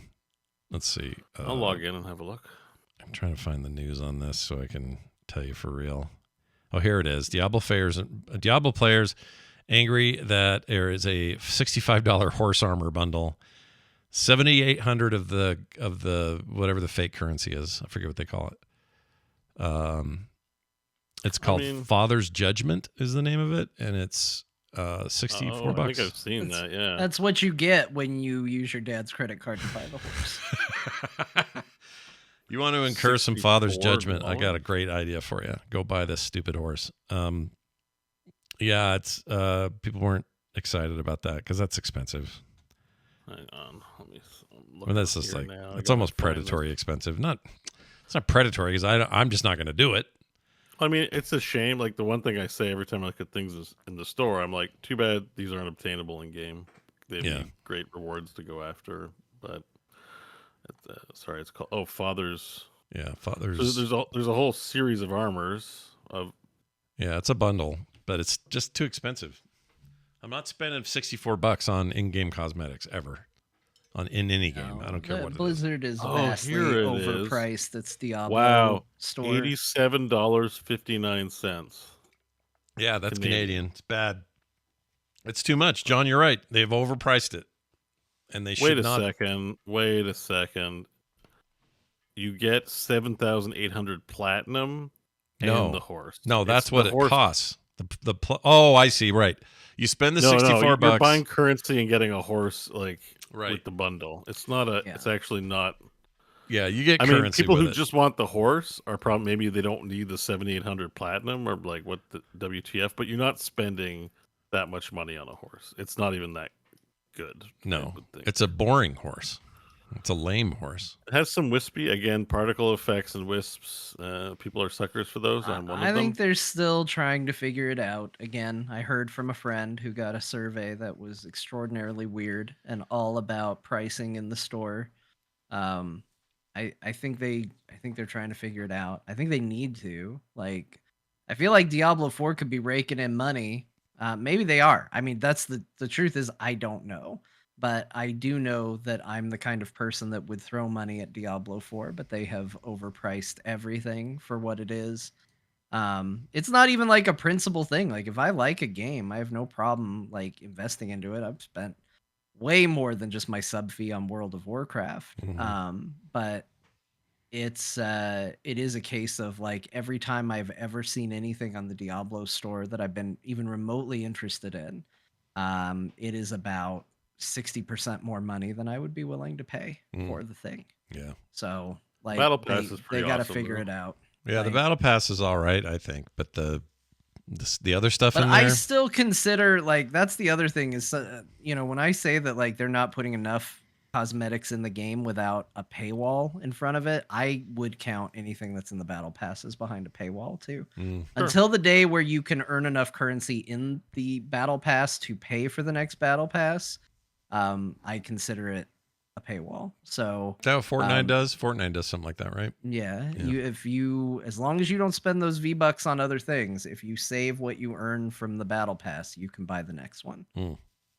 So the thing is, it is like, let's call it what it is. They know you're probably not going to hold on to those V-Bucks and you're going to end up having to pay for it anyway. But if you've got the willpower, if you're not going to spend that money, then yes, you can buy the Battle Pass once and not have to buy it again. Yeah, I also think the unlocks in the basic Battle Pass, which you still get if you don't pay for it, it just skips some of the stuff. Some of those are okay, but they're not nearly as good as the stuff you pay for. So yeah, it is a balance, and I understand why they would start on the expensive side first. You don't want to start. You don't want it to go the other way. Then you really piss people off. But if you can drop down, people like that, right? So always go high, and then you can scale back, and people won't be pissed at you if you scale back. One thing I will say though, they added new backpack pets, and they're awesome. Do you like that white bear for the barbarian? Yes, Yeah, that bear is adorable. It's pretty cute. They're amazing. I just wish they weren't so. They're pretty. Like John's right. They're pretty expensive. Yeah. It's pricey business, man, this stuff. Not sure I like it. I used to say you got to cut Blizzard prices in half to find out what a thing's actually worth, but I think that number has changed. I really think that like it's maybe like 60%, maybe even like 2/3 too expensive. Like there's been inflation on how much they've inflated their prices. So yeah. it's just too high. Like, if it was a couple bucks to get a new rogue armor, like a buck or two, I would consider, if I was playing Diablo 4 regularly as well, I would almost get, whatever came out, because I like having a lot of armors. Putting together a cool look for my character is important to me. Well, I'm not going to spend $20 to do that. No. What'd you end up doing in Diablo this week? You played some? Played it. Yeah. I played to level 8. Yeah. That's about it for you. Level 8. Wow. You're like, level 8. That's incredible. 10 minutes, 8 minutes, something like that, and you're like, I'm out. I don't want to I do this got anymore. in. I got bit by a bat. I went to a place where there were vampires. I wasn't sure what I should be doing there. I got some vampiric ability armor. I went, all right, cool. And then I didn't feel the drive to get back in. Really? I'll tell you, it was what I wanted was I just wanted kind of an idle game, and Diablo's always really great for this, like just something to kind of, zone out to and just sort of play. So I reinstalled Diablo 2 Resurrected because I think that the superior game at the Oh my moment. gosh. Um, I don't know if in I can terms handle of- this. Okay, keep going. in Sorry. terms of how it looks, but mechanically, there is one thing that I don't like about it. They have obviously put some like modernization into that game. Yeah. There is no reason. Like I can assign abilities to like the number keys, or I always do because I played so much Heroes, QWER. Yeah, I did that too. But in Diablo 2, when you shortcut a key to a skill, what you do is pressing it doesn't activate the ability, it just moves it to your right click. And I don't want to get used to that. Like, I don't like it. I could get used to it and I could work around it and I could play the game without it, but I don't like it. And because I don't like it, I always go, man, this game looks better. This game, I love the universe. I love the story. I know what I'm doing in this game. I like the classes a lot better. I like the skill trees. I'm so excited to play this. And then I get my first ability where I have to like switch what's going to the right mouse button click, and I go, oh, I don't like how this works. If there's a way around it, let me know. I don't know, but like, because you can do like a row of skills or whatever, but it's just you can weird do two that rows of skills. when you press the button, it just pops down to the right mouse button. That You seems can so actually do weird to more me. than the 6 buttons they give you in 3 and 4. You can do, I think, up to 8 or 10 or something Yeah, like you that. can do a You can lot. do it. I just don't love how it's executed on in the game. If they fix that, I would 100% play Diablo 2 I think I know over what you mean. 3 over 4. Like it's a very bizarre thing that makes me bounce off the game. Like there's weird things that bounce me off games. So that's mine for that. Yeah. And I was like, all right, well, everybody's saying season 2 is great. Let me try Diablo 4 as well. So I got in there and it was good too, but I'll probably go back to it. I bought the season pass. Bought is a light term. I used my free season pass redemption finally. Oh. And redeemed the season. So I do intend to go back to it. I just, I played it for a little bit and went, okay. And then I stopped. Yeah. I played a lot. I had the opposite experience. I was expecting to bounce pretty quick, and I ended up getting sucked in again. So I'm sort of all in. I'm just doing sort of adventure mode. I'm not doing the campaign again or anything, but I'd like just running out in the world and bump up into a camp full of vampire shitheads and laying waste to that place and kind of having a hard time with a boss, and then finding, there's a cave. I'll go in there. Let's go in the cave. Like, I'm kind of playing it with that mindset of, let's just go and find stuff. Let's blow shit up. If there's a quest, great. If there's not, I'll just fight, and I'll get some loot and I'll get some money and I'll get out of there. And that's what I did, and I really liked it. So Diablo 4 and I are getting along right now. What did Beau do? What'd you do, Beau? Played Like, more than I'm me. almost done with it. I got past level 89 on my rogue. I'm level 97. Nice. Almost there. I beat the Beast of Ice, beat all the Uber bosses except for Duriel. Got a lot of uniques, but not any, I think, of the crazy rare build changing uniques. Yeah. But I may play a little longer. I'm doing the last chapter of the season journey, filling that out, which might still take some time because you got to go high nightmare dungeon stuff. But I may grind in game. And I just realized I haven't taken on Echo of Lilith because she's scary. She's hard. Even too. for hardcore players, it's just like, Yeah. And I may need to take on that as well. But I'm level 97, closing in on finishing, and we'll see if I do a bit more grind, and then I'm done till season 3 when I will play a new class. Oh, you're gonna. Okay. Yeah, that's how my approach was. Kind of like, well, since there's seasons, you can always try a new class with a new season. It's a fun way to do it. Why eat all the enchilada when I can cut the enchilada into 5? I agree, but that's actually a great way to pace that. What are you eyeing a class that you prefer to try next time? I really am into the werewolf, but I saw how popular Druid was, and the hipster in me is like, I got to take an unpopular class, so it might be sorcerer. Oh, Maybe. I don't know. I love the sorcerer. So I don't know. I feel like I'm playing the unpopular classes like Barb and Rogue. Or everyone likes Necro, like Wizard. They want spell effects and stuff. And yeah, I like smash and face and stabby sure. more than I like lasers and dead exploding corpses. I think John's prediction about the next class is still correct. It'll be something crusader-y-ish, adjacent. According to the Steam leak, it's not, or at least not in the traditional. Not traditionally, sense, but it's still more said sword and shield, right, or something. They said it's a class They that's called never it been a seen before. nature warrior. Yeah, That has never been a class before. So right. I don't know. There's still a crusader / paladin hole in my Diablo. So Yeah. I'm surprised that they haven't, and they may still do this, just do like they did with the Necromancer and just release classes as, for $30, just as DLC. Yeah. I mean, it was only 15 for the Necro in 3. That was a good deal. That was when Blizzard had reasonable prices for things. Yeah, well, Diablo's a premium service, I guess. Yeah, except it made me mad because we all know that Necro was supposed to be a part of an actual expansion for 3. Not some little loosey-goosey thing, and it pissed me off. Still makes me mad. Looks like they're so far I think Diablo's a success for the company, but that doesn't stop them from canning projects. So fingers crossed. But, I think given the new movement forward, Microsoft's hands-off approach, make them independent again. I think we are not looking at that. I don't think they're going to cancel anything. In fact, I think there's going to be some revivals. Awesome. I hope. Don't hold me on that. Because I don't, if Heroes of the Storm got a revival, I would be head over heels excited. But I'm trying to. That game's banned. No one's allowed to. It's banned.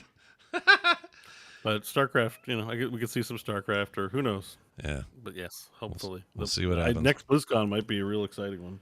Robocop, John, you and I played more. You beat it. I'm close. I beat it. I think I I'm couldn't close. stop playing Robocop. It's so good. Yeah. Like, that's great. It's crazy how good this game is. Like, there's a lot of things about this game that are not ideal. Some of the voice acting is awful. Yeah. Sometimes the game looks like a 360 game. Yeah. Sometimes it looks like a console that hasn't come out yet game. Like it waxes and wanes. But the shooting is really good. It's insanely fun for a game where you literally just kind of fast walk at the best of times, although there is a dash ability. And I'm also going to say, like, this game, I waited a long time to take it because it didn't seem like that cool of an ability, but I finally put enough perk points to get the ricochet ability. Oh, yeah. Which is very prevalent in, like, Cyberpunk, like ricocheting bullets is a whole tree. Yeah. Man, CD Projekt Red, play RoboCop and find out how to make your ricochet ability fun. It works so well and is maybe one of the most overpowered abilities in the game. Yeah. Like, basically what happens with the ricochet ability is you when you're in the visor mode or aim down sights in combat, things that you can ricochet bullets off of just highlight, and if there's an enemy within range of it, it will highlight green. It'll get a little glow around it, and then you shoot that and the bullets hit the person automatically. Right. And it does crazy extra damage because you're ricocheting it for some reason. I don't know what the logic is, but like, you can unload a huge clip into some very armored dudes and they're fine.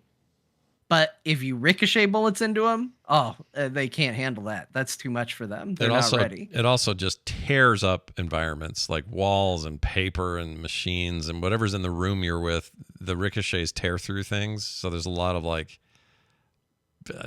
as Beau would say, detritus everywhere, just bits and pieces. It's great.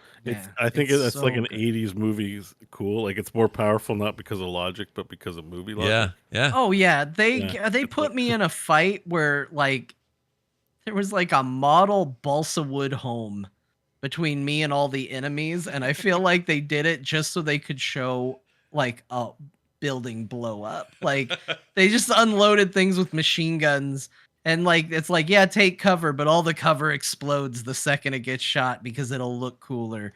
Like, this game is not a AAA game, for sure. But it is so good for what it is. Like it nails it. It's like the definition of like, shoot for what's the saying? Shoot for the stars, maybe you'll land on the moon. I always say it the right. other, or shoot for the moon, maybe you'll land among the stars. I think I say it backwards. Yeah. 'cause Maybe you'll miss the moon and be lost in space forever. Yeah, like I don't know. Like Sweet. it's very questionable to me. I don't like the way that saying works, but it's definitely a case of somebody like they just are going for it and they don't hit it all the time, but when they do hit it, they hit it so well that you're like, my goodness, this game is just awesome and just very, very cool. I do wish you got more upgrade points. Like I felt like I was a pretty good Robocop. I got an A on most evaluations. I think I got all A's and 1B. Yeah. Which I thought was pretty good. And I thought I really explored the world, and I still only managed to fully fill out like 3 of those sections. And for the most part, all the others had, between half to a couple points in there. Yeah. The game feels oddly barren at times. Like this is a game that I think there could be a really awesome update for. And what they need to do is they need to put in more circuitry nodes for your gun upgrade, because they want you to upgrade your gun, but then they don't give you enough of these little nodes to do it properly. Mhm. And they tell you in the game, they're like, oh, these OCP cases are everywhere. And then you're like, no, they aren't. They're Just not. like, They're not that. I saw common. like Yeah. 2.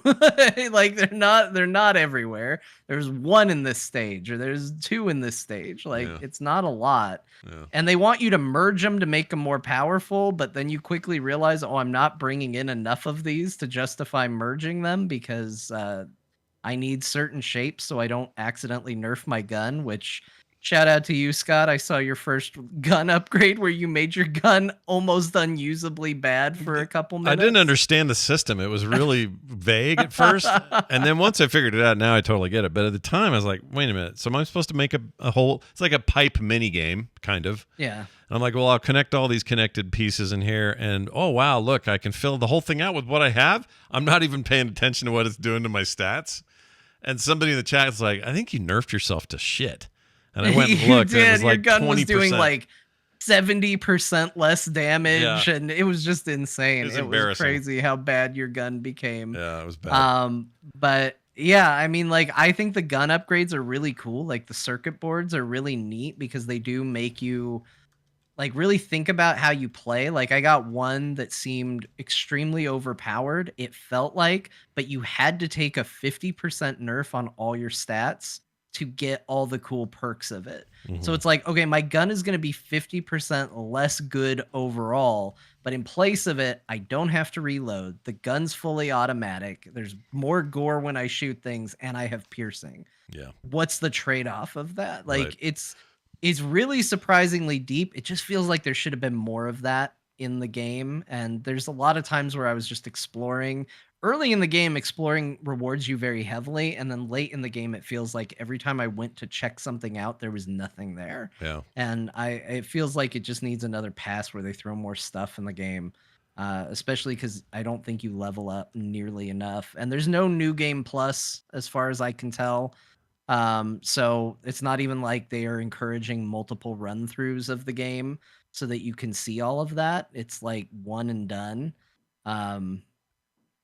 But it's just a cool game. Fighting Ed 209, you're showing it right now. Yeah. Great. It's awesome. Like yeah. there's just so much cool stuff in this if you're a fan of RoboCop. And Same as we said last week. If you're a fan of RoboCop, I think you're going to love this. If you're not a fan of RoboCop, I just don't even think you should play it. Like, what, you know what I mean? You're not going to become a RoboCop fan by playing this game. I don't think so. Yeah. Yeah. But I do love, like I said, there's so many smart choices they make. Like, if you like RoboCop, you want to use his gun. So they made the gun the best weapon in the game. Yeah. Yeah, broadly speaking, you Yeah, know, like you're not dumb for using his little hand cannon, because you get ways to modify it to make it stronger. It stays the most relevant gun throughout the game, and it has infinite ammo. Yeah. Like it's just and there's some perks that make it to where you don't even need to reload it. You feel like you're cheating so often in this game with the upgrades. I threw a ton of points in armor and health, and I was one of my early when we played the demo. I was like, man, he sure is soft and squishy for a RoboCop.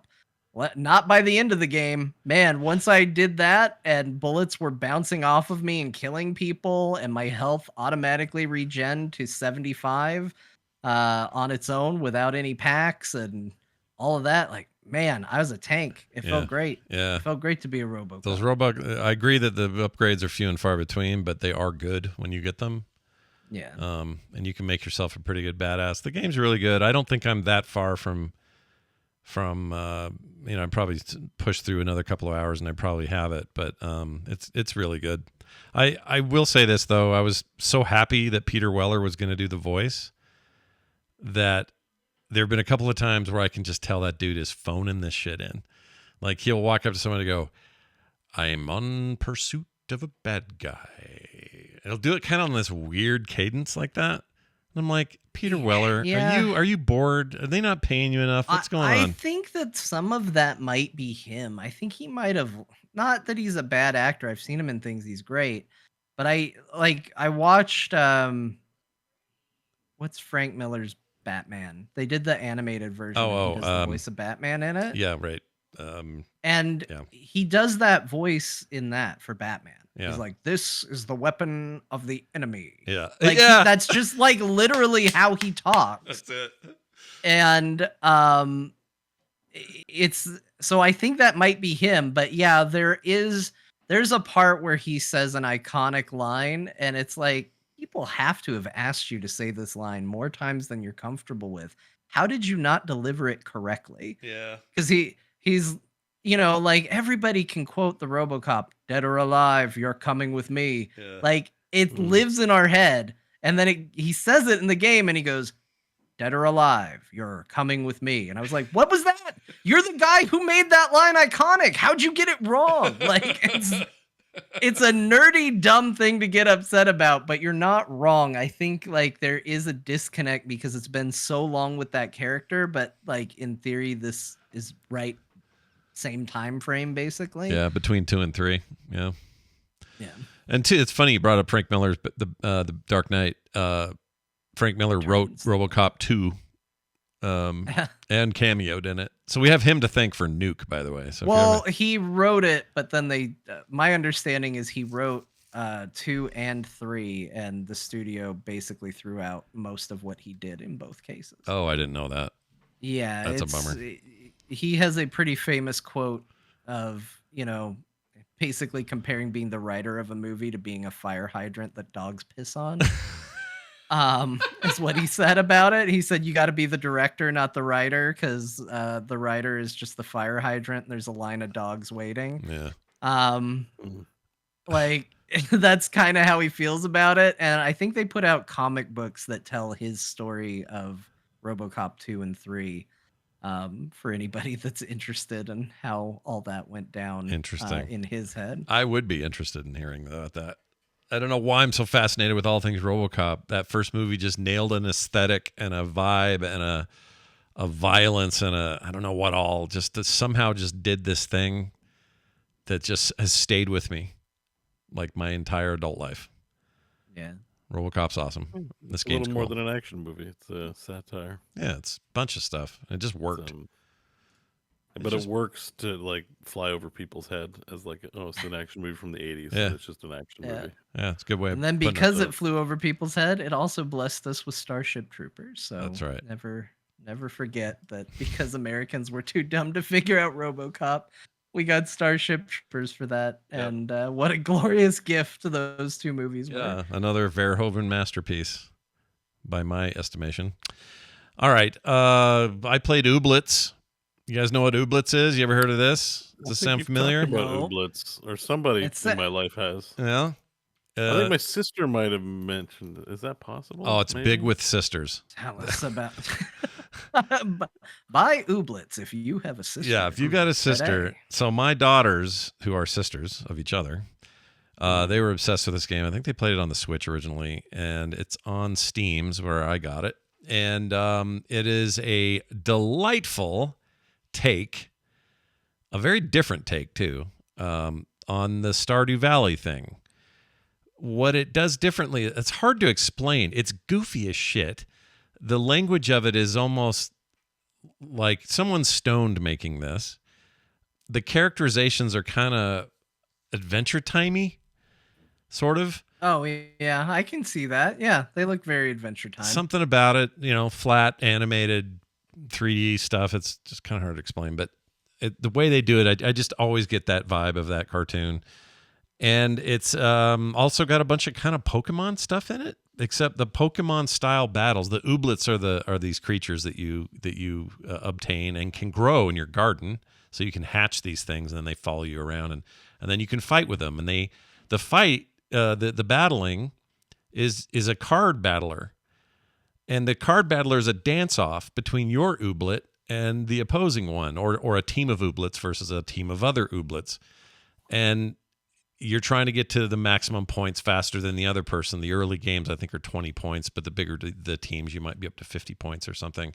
And you have cards that are like, gain 60 points by doing a jig, steal 4 of their points because you made them embarrassed or whatever. It's like this weird little step up kind of thing, like a dance off. A dance battle or card game. It's so weird. And you're not doing it rhythmically. It's not like a rhythm game. It's literally just a card battler, but it's just themed that way, but yeah.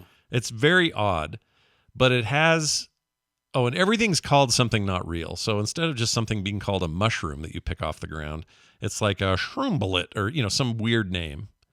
And this is true across the board. Everything's got a funky name. The people in town have a weird name.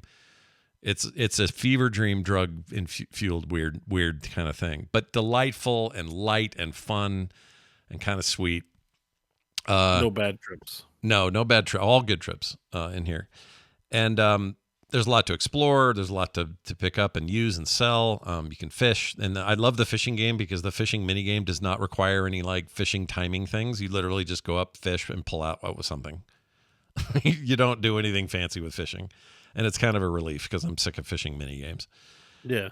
That sounds great. It's a cool little thing. I don't know. I'm not far enough in to give it much more than that of a description, but there's a story unfolding that's been interesting. The loop is really good. Just, do shit in your garden, go talk to the townspeople, fight some Ooblets, get some bait, do some fishing, do some quests that pop up here and there, and then go back and go to sleep. Shake some fruit off of some trees.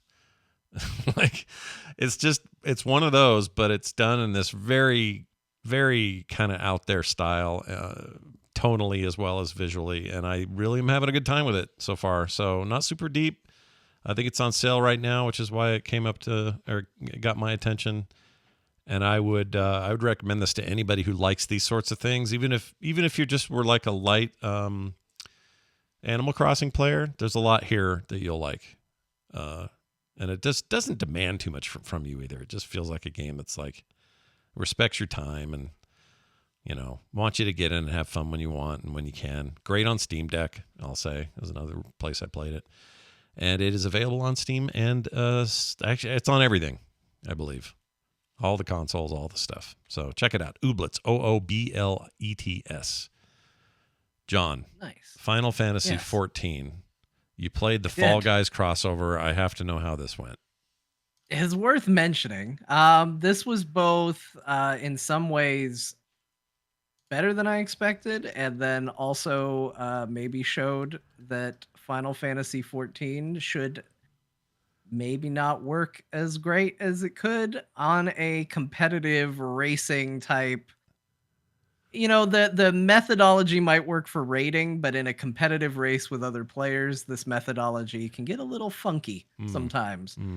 So as far as the important thing is that this is a casual experience. The Final Fantasy XIV Fall Guys event. It's exactly what it sounds like. You're basically playing Fall Guys in Final Fantasy XIV. It's part of the Gold Saucer. You just run around and you get knocked around by things, and it's basically raid mechanics to try and only let a certain number of people make it to the end. And it's good dumb fun. But there are certainly a lot of like, I should have been hit by that and I wasn't. That person shouldn't have been hit by that. They got hit by it. it's messy sometimes with how it looks and operates. And I think it's because it's trying to use raid mechanics that again work well for how Final Fantasy's raids are designed. But in this sort of setting, it's a little trickier. But it's a lot of fun. I had a great time with it. I did a bunch of races. It did glitch out one time and did not put me in competition with other people. So I was all by myself. And even that was kind of fun because even though I knew I would win the crown in the end, I could still be eliminated if I couldn't complete the course in time. So even by myself, where I was like, well, I'm definitely going to get the crown. This is going to be nice. There were a couple of times where I was like, am I going to get the crown? I don't know. I might get eliminated by this. But it looks exactly like Fall Guys. It plays like Fall Guys. There's a bunch of dumb Fall Guys stuff to unlock for doing this, and I had a good time with it. Did you get the crown thing? That's like a cosmetic crown deal you can wear now and all that. That's a thing. I opted to, so you get a little bit of the currency every time you play, and like it's a separate currency that you can earn for doing this event.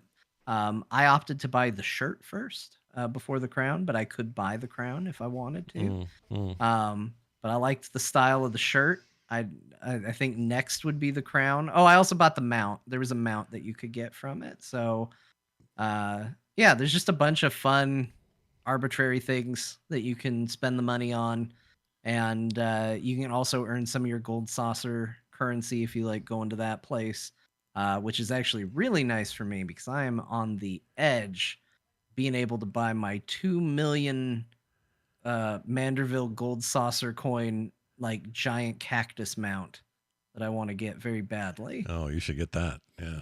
Save I'm very close. Yeah. I will say 1,900,000 some. Gotta say I'm impressed with the adherence to the Fall Guy aesthetic. I didn't expect that, to be honest, because this is an existing MMO with its engine and its restrictions and its strengths and whatever. But how do you so at least visually, how did you do this? Like, I'm really impressed with it. This isn't just, whether the gameplay's great or this is anything more than just a flash in the pan or whatever. I'm impressed with how they recreated this in a game that isn't this. Yeah. Yeah, it works. It works surprisingly well. And it's dumb fun. Again, like if they were putting like a lot of pressure on you, you had to participate in this. If there was any sort of feeling of this being mandatory, the kind of weirdness with how it plays sometimes because of how the net code works and all of that, like it would be a bigger problem. But this is just a dumb fun distraction. It's not going all the time. So it's gonna be something that's in the golden saucer every now and then. So it was worth checking out. If you play 14, I think it's worth checking out. It's pretty fun. Nice. Yeah. I don't know why I'm impressed. I am though. Just watching this. It's impressive. They do a lot of crazy things with that engine. For as much complaining as you hear people in general talk about the Final Fantasy XIV engine, it is surprisingly robust, the things they seem to pull off with it. So it's impressive. It's crazy. Is it because this is an Epic owns Fall Guys. They bought them, laid off half the staff, but whatever. They bought them. They were an indie team making this prior to this. Is it just that there are people in Square in Japan that are just like super obsessed with Fall Guys? Like why did this become I think it was just a proposed like crossover venture. Fall Guys wanted to put Final Fantasy XIV skins in Fall Guys, and like they're kind of the type. Like you hear Yoshi P in interviews, like he talked about how he wanted to put the pixel perfect remasters in Final Fantasy XIV. He wanted you to be able to play the old Final Fantasies in 14. They actually tried. Yeah. They couldn't get it to work right. They still haven't ruled it out, but they're like, it's harder than we thought it was going to be. But like, he just seems like him and that team in general just sort of get these weird ideas. And I wouldn't surprise me if somebody was like, hey, can we use your characters in Fall Guys? And they were like, yeah, can we put Fall Guys in our game? Like, that just seems like kind of the mad, crazy energy that they have of like, well, what if we did it too? I'm impressed. I'm impressed by it. Yeah, it's goofy. Pretty wild. Also, Fortnite you played. How's that going, Mr. Fortnite? Yeah, well, turns out Fortnite. Fortnite's really on fire. This is also not in our news, but we'll mention it here. Fortnite is breaking all sorts of records right now. They have hit the highest numbers they've hit maybe ever now at this point, for not only the amount of people that have checked it out, but for concurrent players. I hit a queue with Fortnite, which I've never encountered. I didn't even know it was possible, but I went to log on and they're like, yeah, you're in a queue. You'll be in 2 minutes. I was like, what? What is this? Yeah. So they decided for the new season, temporarily, it's like a mini season, to release Fortnite OG, which is basically the season 1 map, the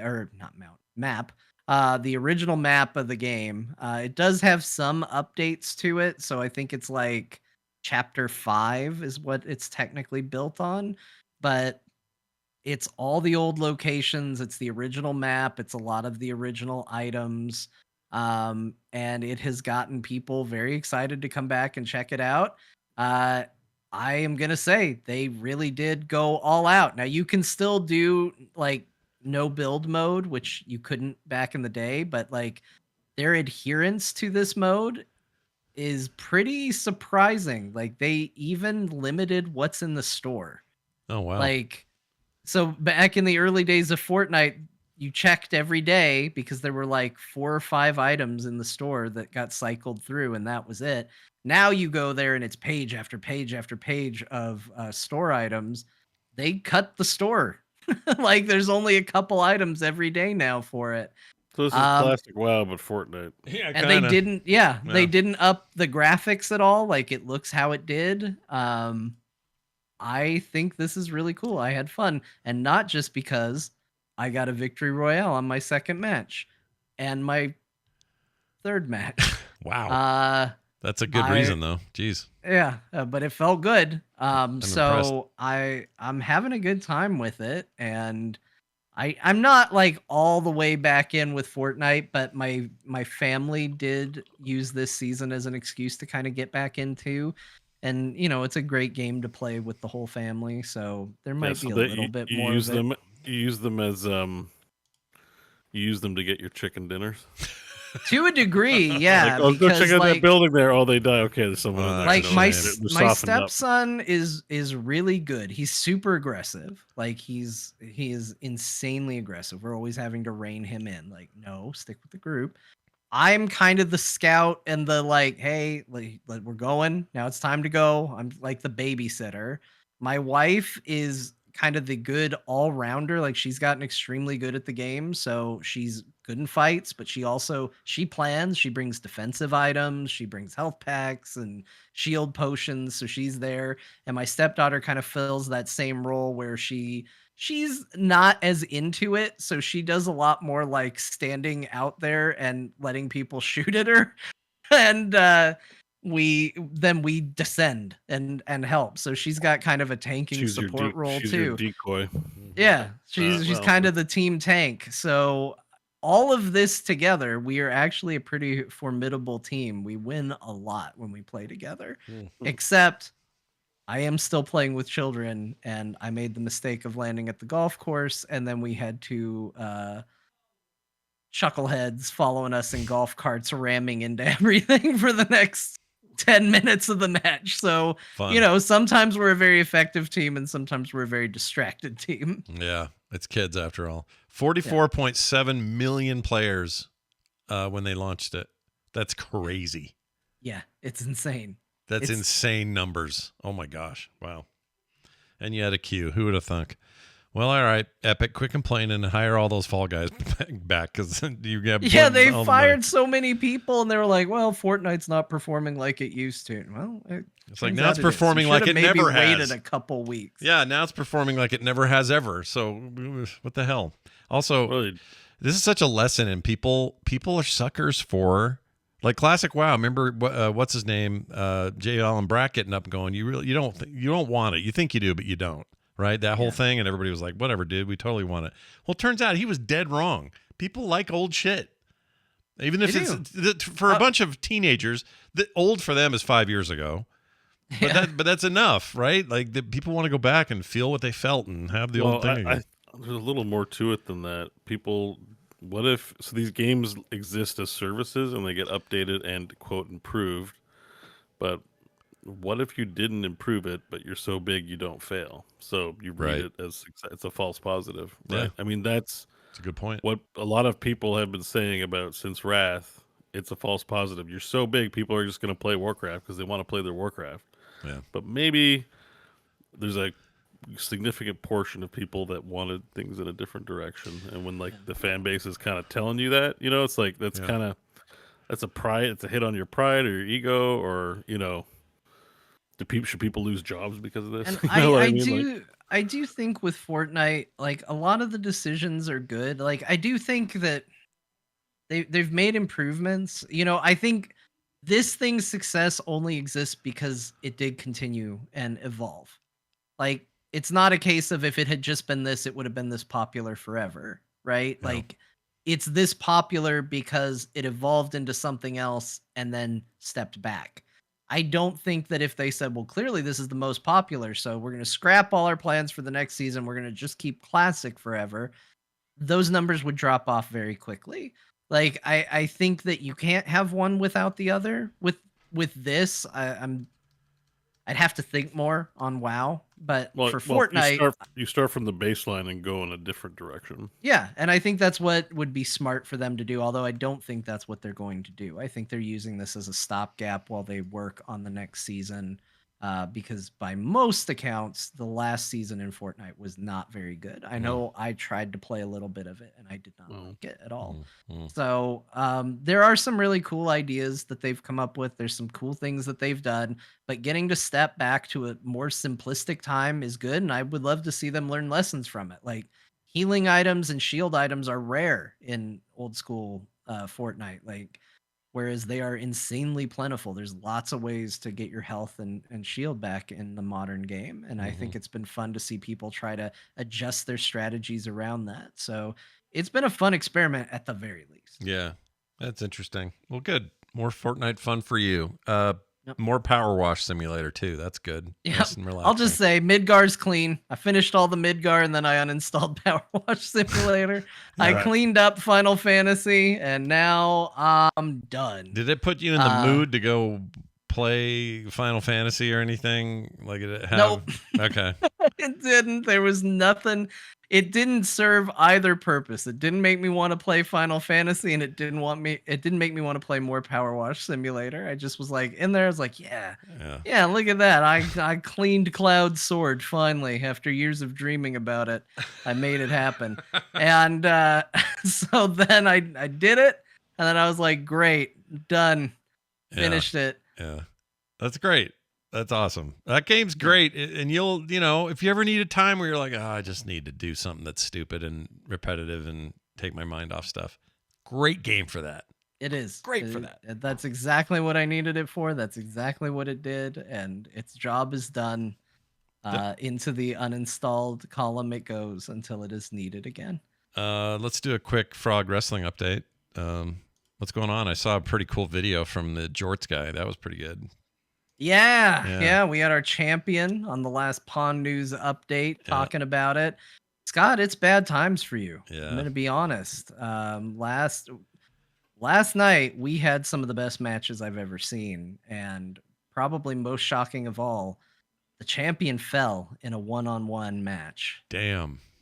Like, it's one thing to say that Scott lost in a 6-man elimination match. Lots of people were fighting. Lots of things could happen. But Mark Spagnolo beat you. Fair and square, middle of the ring. Damn it. You got wood whispered. And it was a non-title match. So you are still technically the champ. But I'll tell you, as the person who's challenging you next week, at Free Preview 3, or as people are now calling it, 3 Preview. I feel confident I can take that title off of you, Scott. I think your days are numbered. I smell blood in the water, Mark. He made the cut. The shark smells it. I think I think you're going down. Mark didn't get the belt. He's not the new champion. No, because this was just a grudge match that Scott called out because Mark Wow, what a pinned him ripoff for the Mark. week before. Yeah. Scott Well, somehow you came out know, on top. Yeah. but you know, like that's the thing is like now Mark has established that if he can beat Scott, whoever wins the belt next week, be it myself or Scott, Mark has to be considered the front runner for challenging for it, right? Yeah. Like he's done the okay. work, so you know, I'm sure his time will come. Like you know, Yeah, he this has is where I don't understand how wrestling works because it's kind of arbitrary when belts change hands and when they don't. It's just made Yeah. up bullshit. Yeah. Yeah, You're right. it's got to be a title match. It was a non-title match. That's, you know, that's something that the bad guys do to stay bad guys. They don't put the belt on the line. You know, Right. they're greedy. They Right. don't want to lose the belt, so they don't put it up. Okay, so we're just now saying Scott is the bad guy. Scott is Oh, yeah, absolutely totally. the bad guy. There's no doubt about it. 100%. Did you see his video? He called him Mark Spagnono. I did. Yeah, see I his did video. call That him was Mark awesome performance. Spagnono. Yeah, if you haven't seen the video, it was stupid, but it was so much fun. I can't wait to do one in my. If there's a loss, there He needs did to be a great follow up job on it. video. It's hilarious. I need to I do a loved it. follow up where I complain about John beating me if he beats me. But Mark, I gotta say, Mark's skin, he's scary as shit. So I had this weird rule where, like, you know, we're all in ideal physical shape, right? Like Yeah. we're all looking real good. But like Mark is already very fit. He works with wood. Yeah, He's in great shape to begin with. yeah.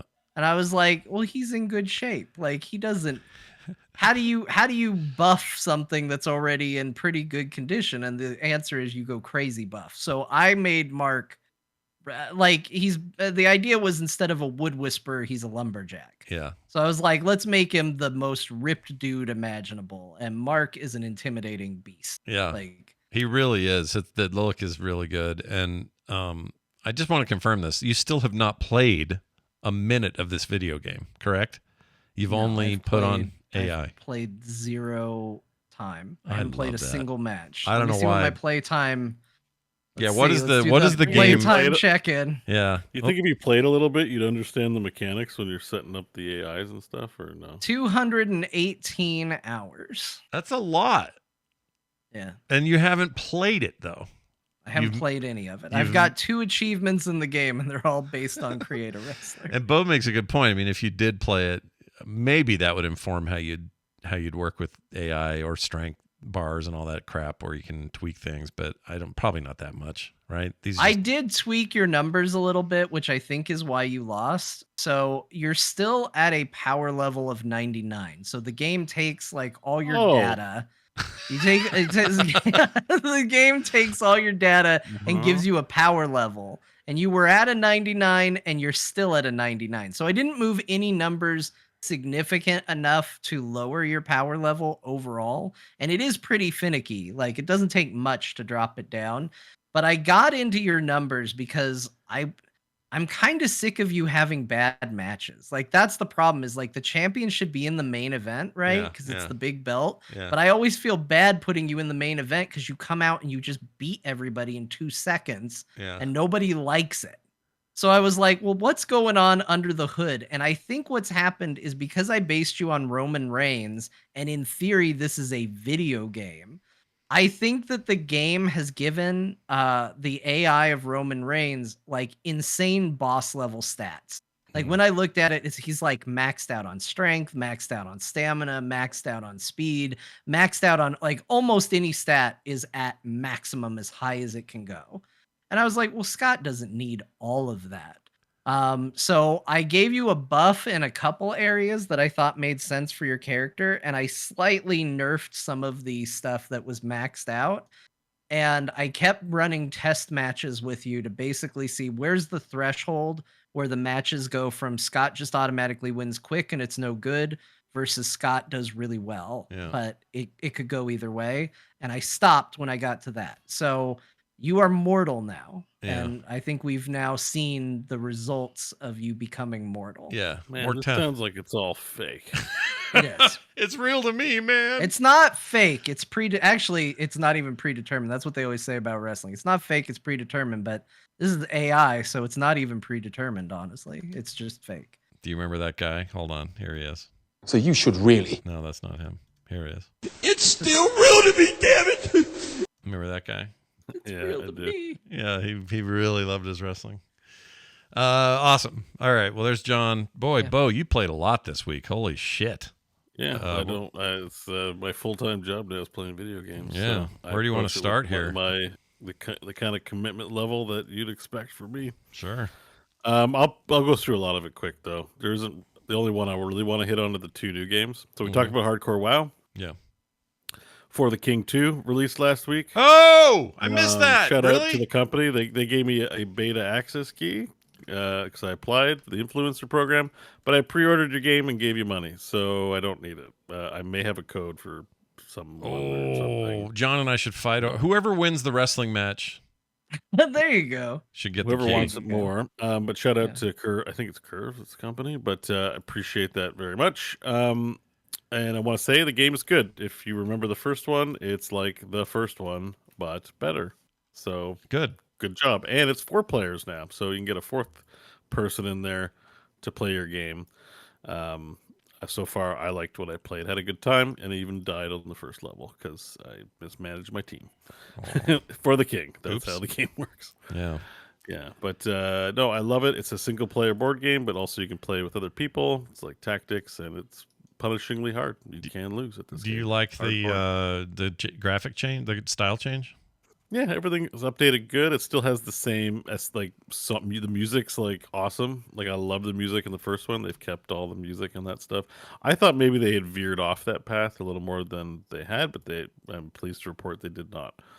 So far I liked it. And in a way it's a little less punishing. The first level didn't have chaos. While it was still possible to mismanage the team, the mechanics are a little more forgiving so far. And the other thing I wanted to say about it was that the graphics look better, but still maintain that kitschy sort of look where they're, bouncing around and looking weird. There's some gameplay probably linked in the thing. Yeah, I'm showing it on the thing. Yeah.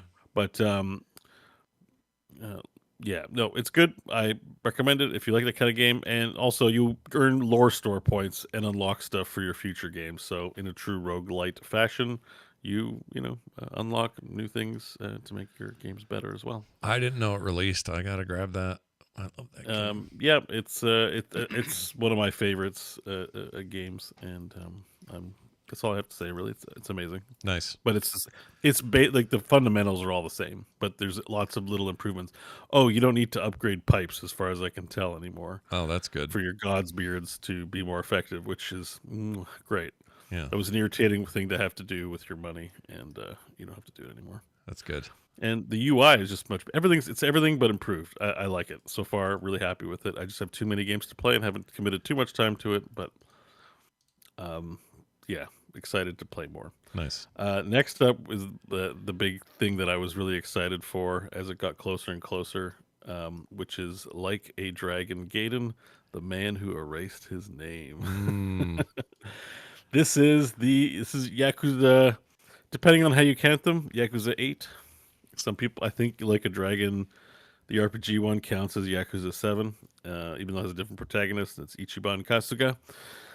So this is not really a sequel to that one. It happens at the same time. Literally, you end up in Yokohama, whereas Ichiban is like being homeless.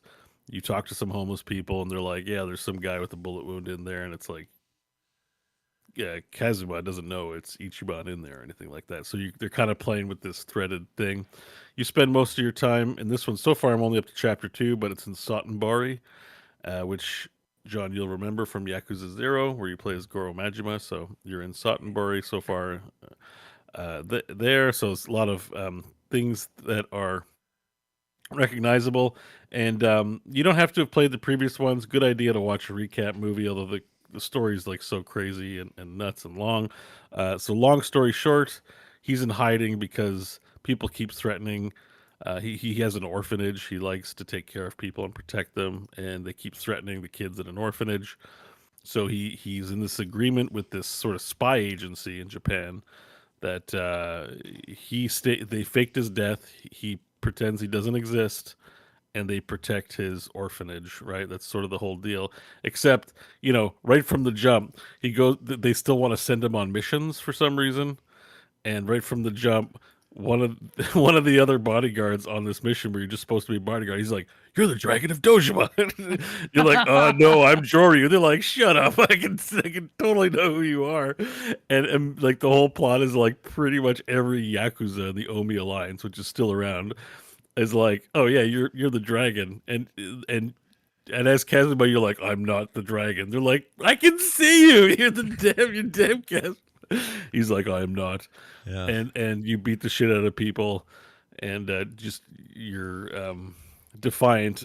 No matter what happens, you'll say no to it, and then fight them, and then the story will continue on. That's sort of Kiryu's thing. Is he's a stoic doer of good, Right. and he likes to fight things. And this is so far it's great. It's this is the return to the more brawler format of fighting. Yeah, this is an action game, not an RPG. Right. And it's great. You got the spider gadget, which it's made of I don't know if this is in lore accurate, but it's made of the strongest material on Earth because you literally shoot out a little electric rope from your hand, and you can fling people like 1,000 miles down the road, and they go. It is so much fun. It looks so stupid, and it makes there's no rope in the world that strong, but it's hilarious how like they get wrapped up and you just fling them with a flick of your wrist, and they react all crazy. The combat is fun as always. The story's over the top. They do a good job of before a boss fight happens, they make you want to beat the shit out of the person if you're into it. And also, the mini games so far have really delivered. We got the Akame Network to help a up and coming streamer try to become popular by going to a murder house where someone died and trying to record spooky sounds. That was interesting. Yeah, and he's totally like, he's like, "You know what streaming is, right?" And you're like, "That's where you go on the internet and live stream what you do." And then the streamer's like, "Well, that's a boomer way of explaining it, but yeah." It's so like finger on the pulse with some of its quests current day that it's just I great. saw you post on Twitter some picture about like hassling a middle-aged man. Yeah, so the Akame Network is about helping people for Akame, who's this girl who like is trying to help protect the homeless. So she's like, if we do jobs for people, they'll become informants for us because they'll be grateful. That's the logic. So there's a guy, some young thugs are like making fun of a middle-aged man, and he hires you to like beat them up and teach the young punks a lesson. And then like before the fight starts, you just have this line. It's like, "It's not nice to make fun of the middle-aged," and it just made me laugh so hard because it's usually the elderly or the kids, but this guy's like he's like, "The middle-aged people, like." It's not nice to bug the teenagers. Yeah. And he's like, "Yeah, you punched them." It's that made me laugh so much. I was like, I'd never seen anyone stand up for the middle-aged, and very that was weird. great. Yeah, and then the best one so far was a boss. His employees were kind of being like dicks or whatever, so a boss hires you to beat up his employees. And it made me laugh so. It's like this is this current climate of crunch and sexual abuse allegations. It's like here's just some quests where the employees are like bitching about their work conditions, and he's like, "These guys need to learn to shut up. Can you beat them up for me?" Yeah, so I'm punching them like, "Get back to work, you lazy bastards!" And I'm like, "Okay, I did my job." Wow. This is set in modern time? Like this is a now? It's current day, yeah. Okay. So the idea, I think it's current day-ish. It might be like 2018 or 2017. Okay. It's the same time as Like a Dragon. It's modern. There's cell phones and Okay. streamers, and it's pretty much current day, if technically not. Somebody might correct me. Okay. But the other thing also is I found the perverted minigame. That's also in there. Sweet. Which I don't know if you watched the clip I sent, but it's a FMV game. It's like they actually recorded hostesses, and they somehow do a good job of mixing the 3D video game with actual live video game footage in a quality level I haven't seen before. Yeah. And even some people who are watching were like, my wife came in and asked, "What are you watching?" Because they were watching a video game, but then it would just turn into like softcore pretty much. That's not softcore, but it's a woman wearing a revealing dress, and she's like, you have to ask her questions like choose a topic of conversation. We choose pizza, and she's like, "I love pizza. Pizza's the best." Yeah. And then I gave her a gift, but I don't have a lot of items yet, so I just gave her some fried like shrimp. This series is so weird. What a weird Yeah. series. I'm It's- so much happier that I live in a world where Yakuza is a video game series. Yeah. It's Yeah. pretty So, great. anyways, all I gotta say is A plus, 10 out of 10, 100% rating so far. I'm on chapter 2, but I've grown quite fond of this series, and this one lives up to the hype so far. Nice. Well, there you go. I knew that was coming out, and I knew you'd play it, but I didn't think we'd hear about it this soon. So it made my day. Yeah, I bought it the day of. I just got super stoked, and I'm like, I want to play this game so badly, and went for it. On other games, just quickly pace through it. I played some Sea of Thieves again. That was fun. I played with Ryan Murphy, Jocelyn Moffat, and Nevermore.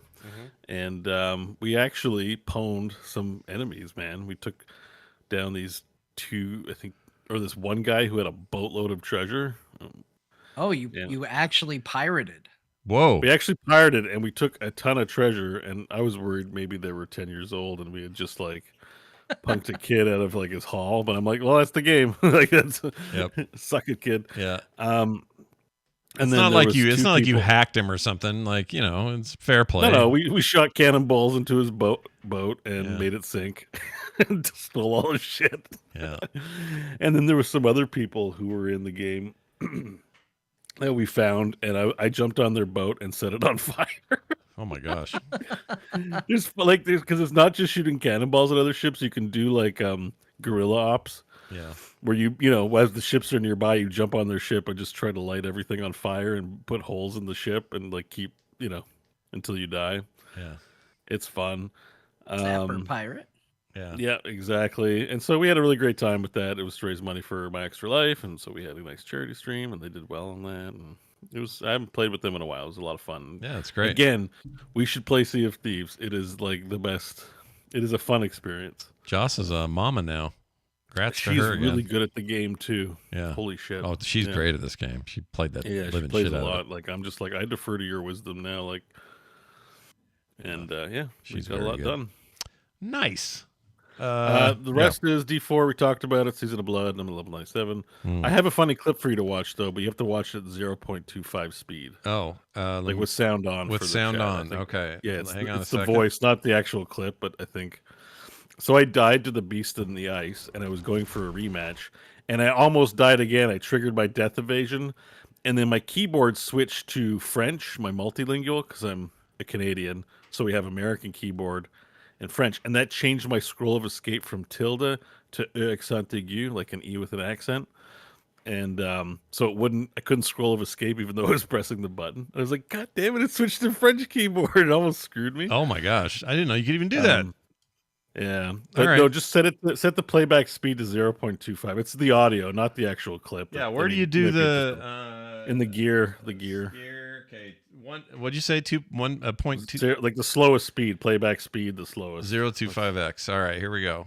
And I'm hitting with play, sound and on. here's the sound. Why If is you it? like drunk sounds. Why is there no sound? I should have sound. It's not a long clip. It's like 20. Oh, it's not going. Here, let me refresh it. Something's being weird. Okay.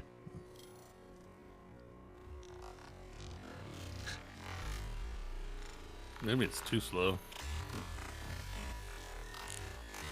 Well, here I'll crank Hang it. on. I'll crank it up to 0.5. Yeah. Give it a crank. Good luck.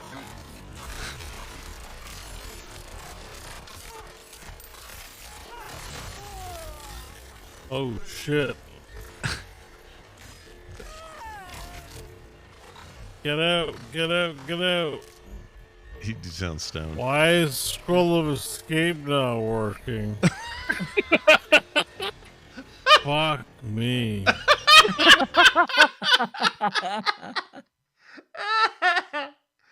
How did you find out that if you played it slower, it was funnier? So, because I got hit with 2 melee attacks and triggered death evasion as soon as I started the boss, and I'm capped on I'm hard capped on armor, soft capped on resistances. And I'm like, what is going on? Why do I get pwned so hard? So I watched the replay and slow motioned it to see what happened. Oh, okay. Like I was trying to analyze what happened so that I could actually beat it. And then I was like listening and laughing because I'm like, oh, why is my scroll of escape not working? Fuck me.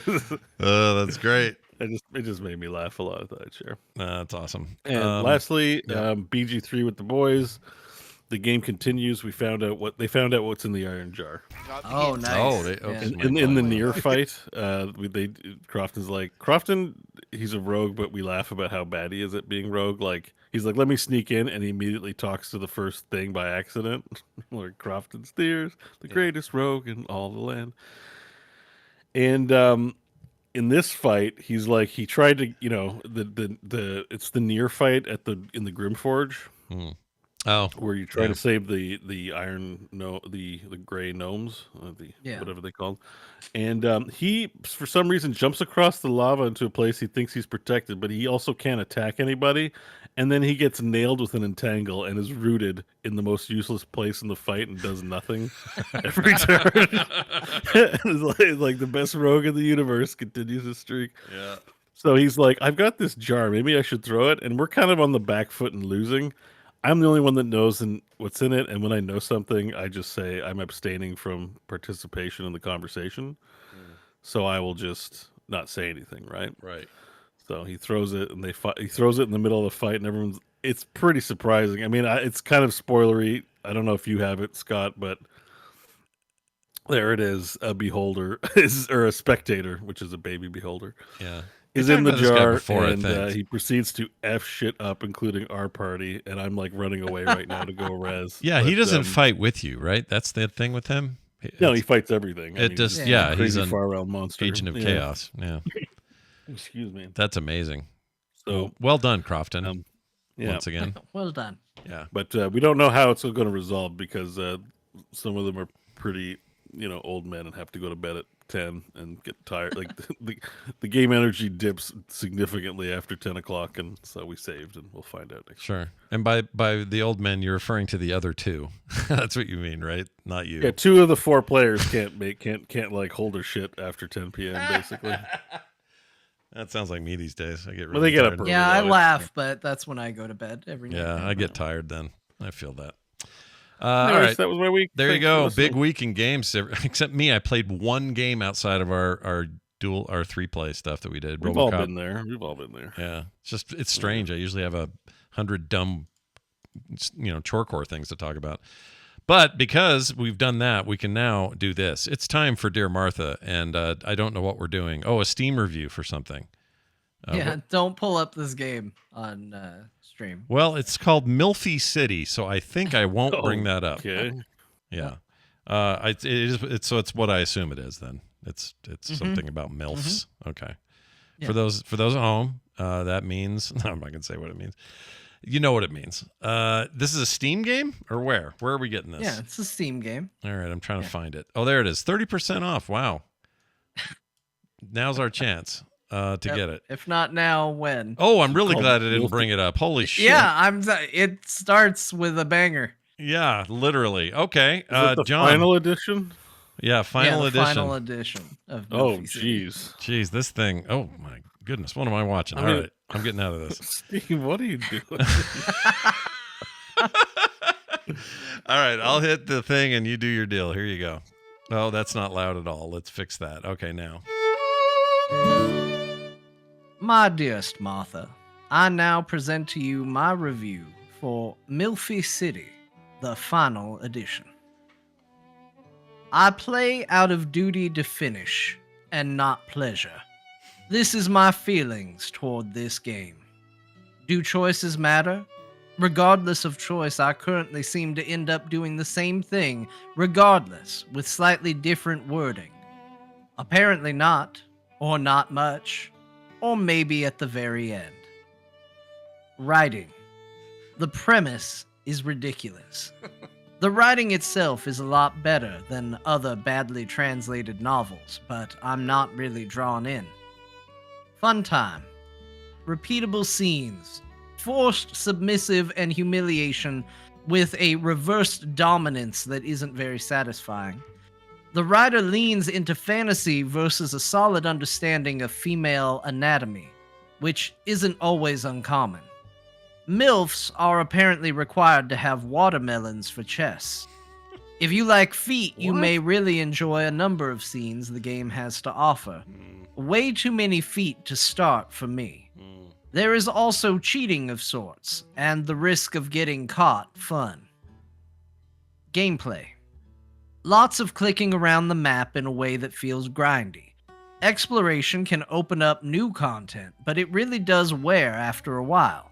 The cash generation is low, unless you save scum rock, paper, scissors. This is the easiest method, I think. It would have been nice to skip time without jumping out to the main map and allow clicking the main map from anywhere. So many extra unneeded clicks really wears after a while. The MC is an idiot. The stupid was hard with some choices where I wanted to yell at the screen. If people have a MILF and humiliation fetish, they may like the game. I'm not sure it does anything well, but I know hitting people's fetishes can really raise the appreciation for a game. I don't think the game will do much to scratch a domination itch, as it barely brushed mine. The fact the submission and humiliation was not avoidable if you wanted the content was annoying. So, you do you. But this was definitely not for me, and I grimly work through it without joy because I just want to get it completed and filed away. I guess I lasted longer than an hour of play, so it's definitely not the worst game, but definitely not for me. Yours in this life and the next. I forgot to put his name in here. He'll be glad. That sounds like a guy who's... We got enough content from him anyway. Yeah, we did. He seems like somebody who's really into his proclivities, and that's fine. Good job there, guy, whoever you are. Milfy. I'm just not sure, is it a recommend or not? Oh, that was a not recommend, I think. I think so, too. Oh, but he might have put thumbs down, but it's not like he really clarified, whether this was worth buying or not. Not really. Not well, kind of a rant. Well done, Milfy City this review reviewer. I found. Oh, you found another one, did you? An absolutely amazing game, and I've been waiting for it for about 3 years, I think. It does not disappoint. You've been waiting for this for 3 years? What the hell, dude? It's like a Blizzard game. Yeah. He's like, Milfy City, man. Any day now, they're going to drop it. Any day. Any day I'm getting Milfy City. I was in the beta. It was awesome. I had a dream I was in Milfy City. Oh, it's going to happen one day for me. 3 years? Dog, what is going on? 3 years, man. That guy's into it. All right, let's do some other news. A quick look at some other news we didn't cover yet. All right? I'm going to put a little music on for this so we can hurry through it. GTA 6, Rockstar has announced an announcement, as they often can do because they're Rockstar and this game prints money.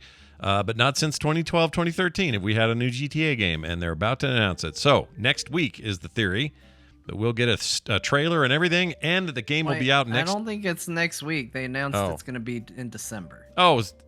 Unless I've lost track of time, and December is going to be next week. No, you make a good point.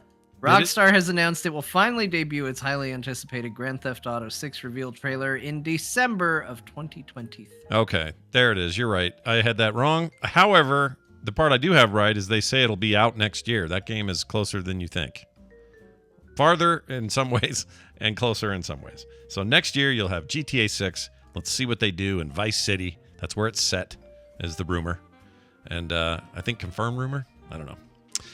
Nintendo's doing another movie, this time a live-action Zelda movie, and Sony's making it. I think that's funny, for obvious reasons. Not since the PlayStation add-on to the Super Nintendo Entertainment System have we had such a brave announcement about a collaboration. Nintendo and Sony together at last, making films. We know nothing else about it, no casting, none of that, but they've been working on it for a while. Miyamoto's directly involved, and it will be live action. So there's that. Valve is looking to let you porn privately. I assume. So we just talked about Milfy City. Yeah. Let's say that you believe yourself to be better than you are, Yeah. and you want Milfy City, but you're worried about what your friends and family who follow you on Steam might think of that. Valve is currently working on a solution that will let you keep your certain games private from friends and family, so they can't see it under what you purchased or what you've been playing. Yeah. Yeah. Now, I don't have a single one of these except for the code I got for, I forgot the name of it, but it was like, I don't remember the name. It was kind of, it was super B tier. It wasn't like anything explicit. It wasn't super porny. It was just vaguely porny. Yeah, it was more horror game anyway. It was like just kind of freaky imagery, but I don't remember the name of it. Oh, I think I know what you're talking about. Yeah. I have a memory of it, but I don't know what it's called. Yeah, I can't remember. I just had it and it went away. It was fleeting. It came past my face. It was like, Well, anyway, so I'm not worried about this. But for those out there who actively are into it, hey, now you can, you can keep it to yourself soon. Also, Steam is doing a thing, or Valve is doing a thing that is tempting me greatly. They're releasing an OLED update to the Steam Deck, and they are also dropping the low-end storage model. They will only have a 512 and a 1 terabyte model. It will have an OLED screen that also supports HDR. It'll have a new memory, or a new kind of RAM that will provide about 7.5% better performance out of the device, but the chip and all that stuff is the same. GPU is the same, CPU is the same. They have a collector's edition that has these cool orange accents and a semi-transparent, translucent body to it, and they're claiming 50% better battery life. I am very tempted to sell mine on eBay and buy that. I mean, if anybody can justify they use their Steam Deck enough, I use it every day. Yeah, every day I use it. So I feel like you are Mr. Steam Deck. I'm honestly somewhat surprised Valve didn't let you try it. Maybe they will. They'll hear this. Someone there will hear this, and I'll get the first one, and they'll give me a discount, an employee discount. I don't know, but if I do it, I'll have to justify this. I'll have to sell the other one just to recoup a little bit. But the price is the same. This, I'll have to sell my house. It's gotta go. The price of the new terabyte model is the same price as the old 512 gig model, and the 512 is the same price as the old middle model, I believe. And they are still selling the old models, and those are also dropped in price. I mean, you're losing money not upgrading. Yeah, either way, I'm losing money. But I really want one. They look awesome.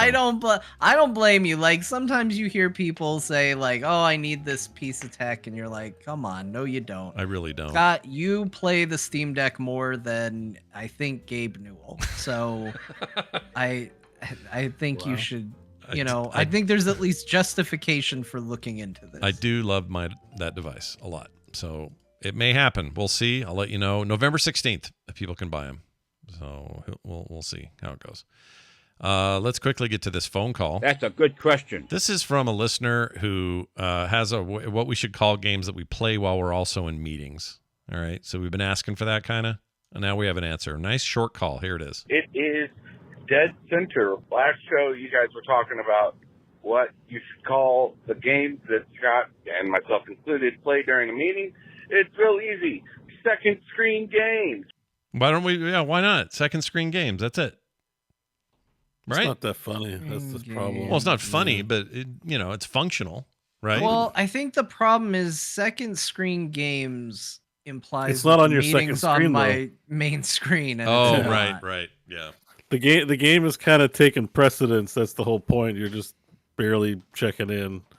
I wouldn't want to play it on my second screen because I'd have to look over here. That's a really good point. Yeah. That's absolutely true. Yeah. I like the effort. I'm not good effort. Good effort. You're thinking about it. You understand the assignment. I don't know that it's the home run yet. Yeah. But maybe he plays it on the second screen, so it makes sense. But I don't think. That's a more responsible person than Scott for sure. we've heard from somebody that's more responsible than Scott, no doubt. That's true. What would you Because call this is a main screen experience for Scott. It is. And the meeting is second screen. Yeah, meetings over here. So I How about we call it a boredom killer? that's not bad. Boredom killer. How about meeting motion? No, that's bad. Meeting improver.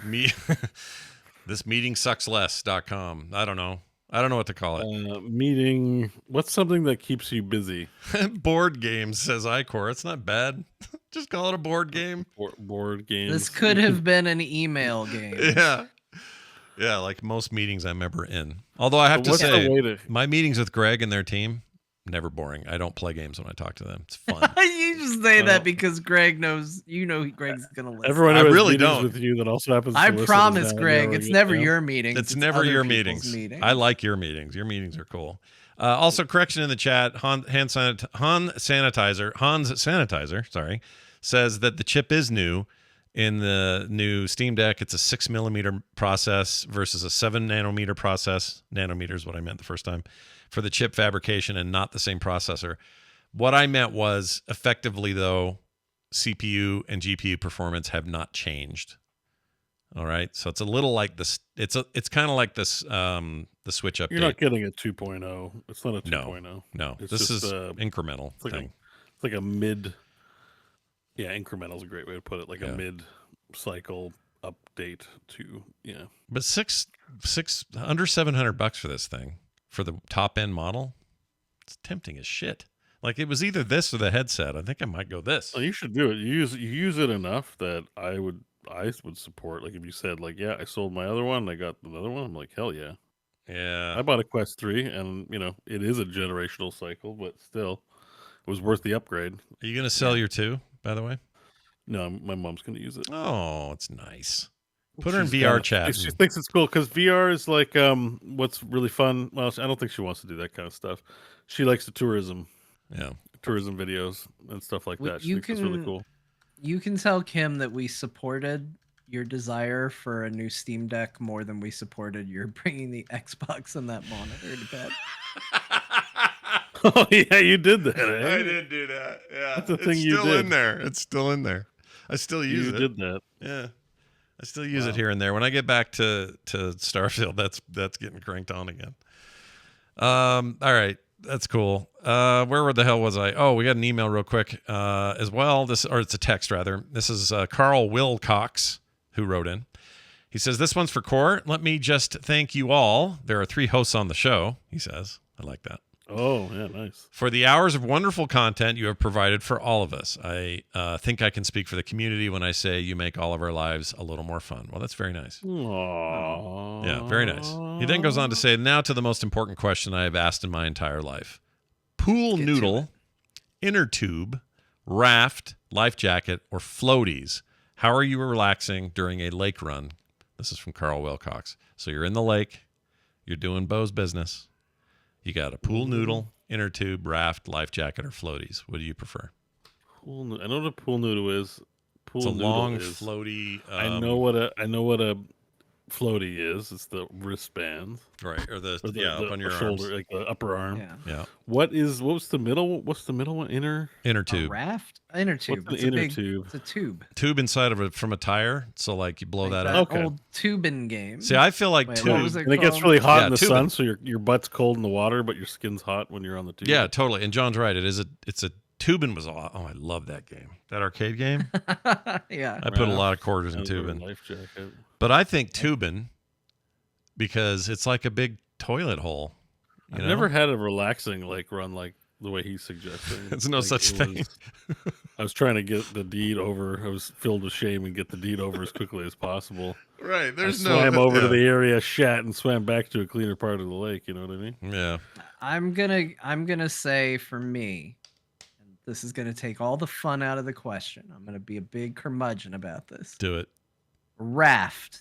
Because I'm not shitting in a lake, and a raft will get me to land a lot faster. And even if it's an absolute critical, I'm in the middle of a giant lake, and I'm not going to make it, and nature called hard as hell, At least Wouldn't- I'm not in the water with the raft. I'll Wouldn't the pop inner a t- squat over the edge, and I don't have to be in that water at all. I hate that. Wouldn't the inner raft. tube be faster because you could pop a pin in it to speed you to the shore? It's only in cartoons. Yeah, just cartoons. It's in cartoons, man. Doesn't work in real life. But John, I think I'm 100% with you. In all honesty, that's where I would rather lean over the edge of that thing and get it done in an emergency than do this in the water thing. There's no way. I'm not doing the water. I thing. don't want to be in the same water as what happens. Beau's confident that it comes out and it's like he's shitting anvils. They just go to the bottom of the lake and live happily down there forever. No. I am going to fully believe that I am existing in a cloud of feet. No, we've seen. And I I've don't, seen the I video. don't want to be. We saw the video of the polar bear shitting in the water. We did. Yeah. Yeah, it was a while Oh, ago, but yeah, because we there were was like, Oh, we did. you're trying to explain to me just how unhygienic it was, and then someone found a video of a polar bear shitting in the water from the water point of view, and just that it created a giant cloud of nightmarish cloud of shit in the water because it's a bear shitting. Yeah. So let's see. Do I still have that in my history? It was a while ago. Oh, we I don't found need it. It is a long, long found time. it. Polar bear I shitting. found it. In, It was in it's in a viewable container, not container. What do they call that? A aquarium. I mean, there's probably more than one. You know what I mean? Yeah. So here's this bear. I don't think Yep. people wanted to There see it goes. this, Scott. Oh yeah, that's Nobody true. asked for this. Yeah, But- This is yeah, like, see? But the Yeah, point like, is, this it's a like- huge cloud. It's not like normal. It's not the anvil idea. Oh my god! It just keeps going and going. It's still going. I've stopped now. I've stopped showing. I it. mean, there's probably pieces in there, but they're probably just hanging around. Yeah, I'm with John on this. And Lean so, over the somebody's edge. and he puts his face in it. He's like turning around and like sniffing it. Yeah. No, bears no, are gross. it's not good. I don't wanna. I don't So, want to either. Raft is my answer. I'm up on a raft. It's like that game, The Raft. I'm not gonna be in there if I need anything. I'll. I mean, throw a but this little just hook tells out, you, bring like, it if to you go me. if you go to the bush for any reason, and you know there's bears around, that lake you swimming in, that bear shit. Maybe a human didn't shit in it, but definitely the bears. They probably put some shit in there. Maybe. Okay, but like, there's things you know and there's things you don't know, and there's things that you kind of know but you pretend you don't know. If Yeah. I go into the bathroom, I can pretend that nobody has ever sat on this toilet before. I know that that's not true, Yeah. but in my head, I can believe that. All But right. if somebody has been sitting on it recently and I sit down and the toilet seat is warm, Yeah. that's gross because now my perception is shattered by the fact that the toilet seat is now warm. Yeah, you got someone's butt sweat all over your butt. Yeah, Yep. yeah, exactly. You basically Like, like had sex with them. it's basically the same thing. Like, why don't I go drink a Coca-Cola? It's full of pee. Like, it's one of those facts in life. It's there's just these things in life that you can pretend are okay, but every now and then when you get evidence, you don't want it. And I can pretend that lakes are fine until I'm told that a Canadian man's pooping in it. Then I Yeah. know. All right. Why wouldn't Greg Street want to hook his wagon to my star? Really? Yeah, this is what it's about. Good Lord. This is hard hitting stuff, man. It is hard hitting stuff. All right. Nicely done. By the way, both this text and that email or that voicemail came to 801-471-0462. Keep those coming. We love your texts. We love your voicemails. Never stop. All right. We're going to get out of here. Before we do, some brand new patrons joined us, and I'd like to call them out. Matt Cordero, Evan Bewley, Sean Myers, and David Price. You know what? The price is right with David Price. You guys are awesome. Thanks for joining us this week because that means you are now on tap to get no commercials or ads of any kind ever. You'll get pre-show content and post-show content every week. Post-show's usually a little short, but pre-show's nice and beefy. Big, beefy pre-show. Monthly benefits. I sent out some video game card art this month. You guys are going to love it. It's that disgusting giant Mario with his shirt off, just out in the sun with a hairy back. Did you guys see that one? Have you guys seen it? Yeah. That's my Mario, man, right there. That one went out in a nice 5x5 print. And if you're on that level, you're getting that in the mail. There's so many great reasons to sign up and so few reasons not to. So get in there at patreon.com/core show. Everything else can be found at frogpants.com/core, and we'll be back at it next week. Now, before we get out of here, let's pass it over to Fast Grandma. Last week she hauled ass. Let's see if she can do that again. Shit. Fast Grandma, let's go. Yeah, No one say I kept you on here unnecessarily. Let's go. Let's fly through this. World of Warcraft, Dragonflight and Classic, Diablo IV, Robocop, Ooblets, Final Fantasy XIV, Fortnite OG, Powerwash Simulator, WWE 2K23, Hardcore WoW, For the King 2, Leica, Dragon Gaiden, The Man Who Erased His Name, Sea of Thieves, Diablo 4, Baldur's Gate 3, not Battlegrounds. Nobody played that shit. With the Boys is what Beau did. That's it. That's the game. With the boys. With the boys. I like that that's a game unto itself. With the boys. All right. Yep, that's all correct. Nicely done. I somehow wonder if by doing it that fast, we negate the purpose of having us repeat them anyway, but it's fine with me, and I think we should pull it up. Gosh dang it. Now I've got to listen to this 30 seconds of the show over and over again. Yeah, no, they got to keep going back. 5 minutes back, or 5 seconds back, 5 seconds back. It's fine. Make them do a little bit of the work, but that's going to do it for us. We'll be back next week with more. We hope you guys have a fantastic gaming week, and we will see you then.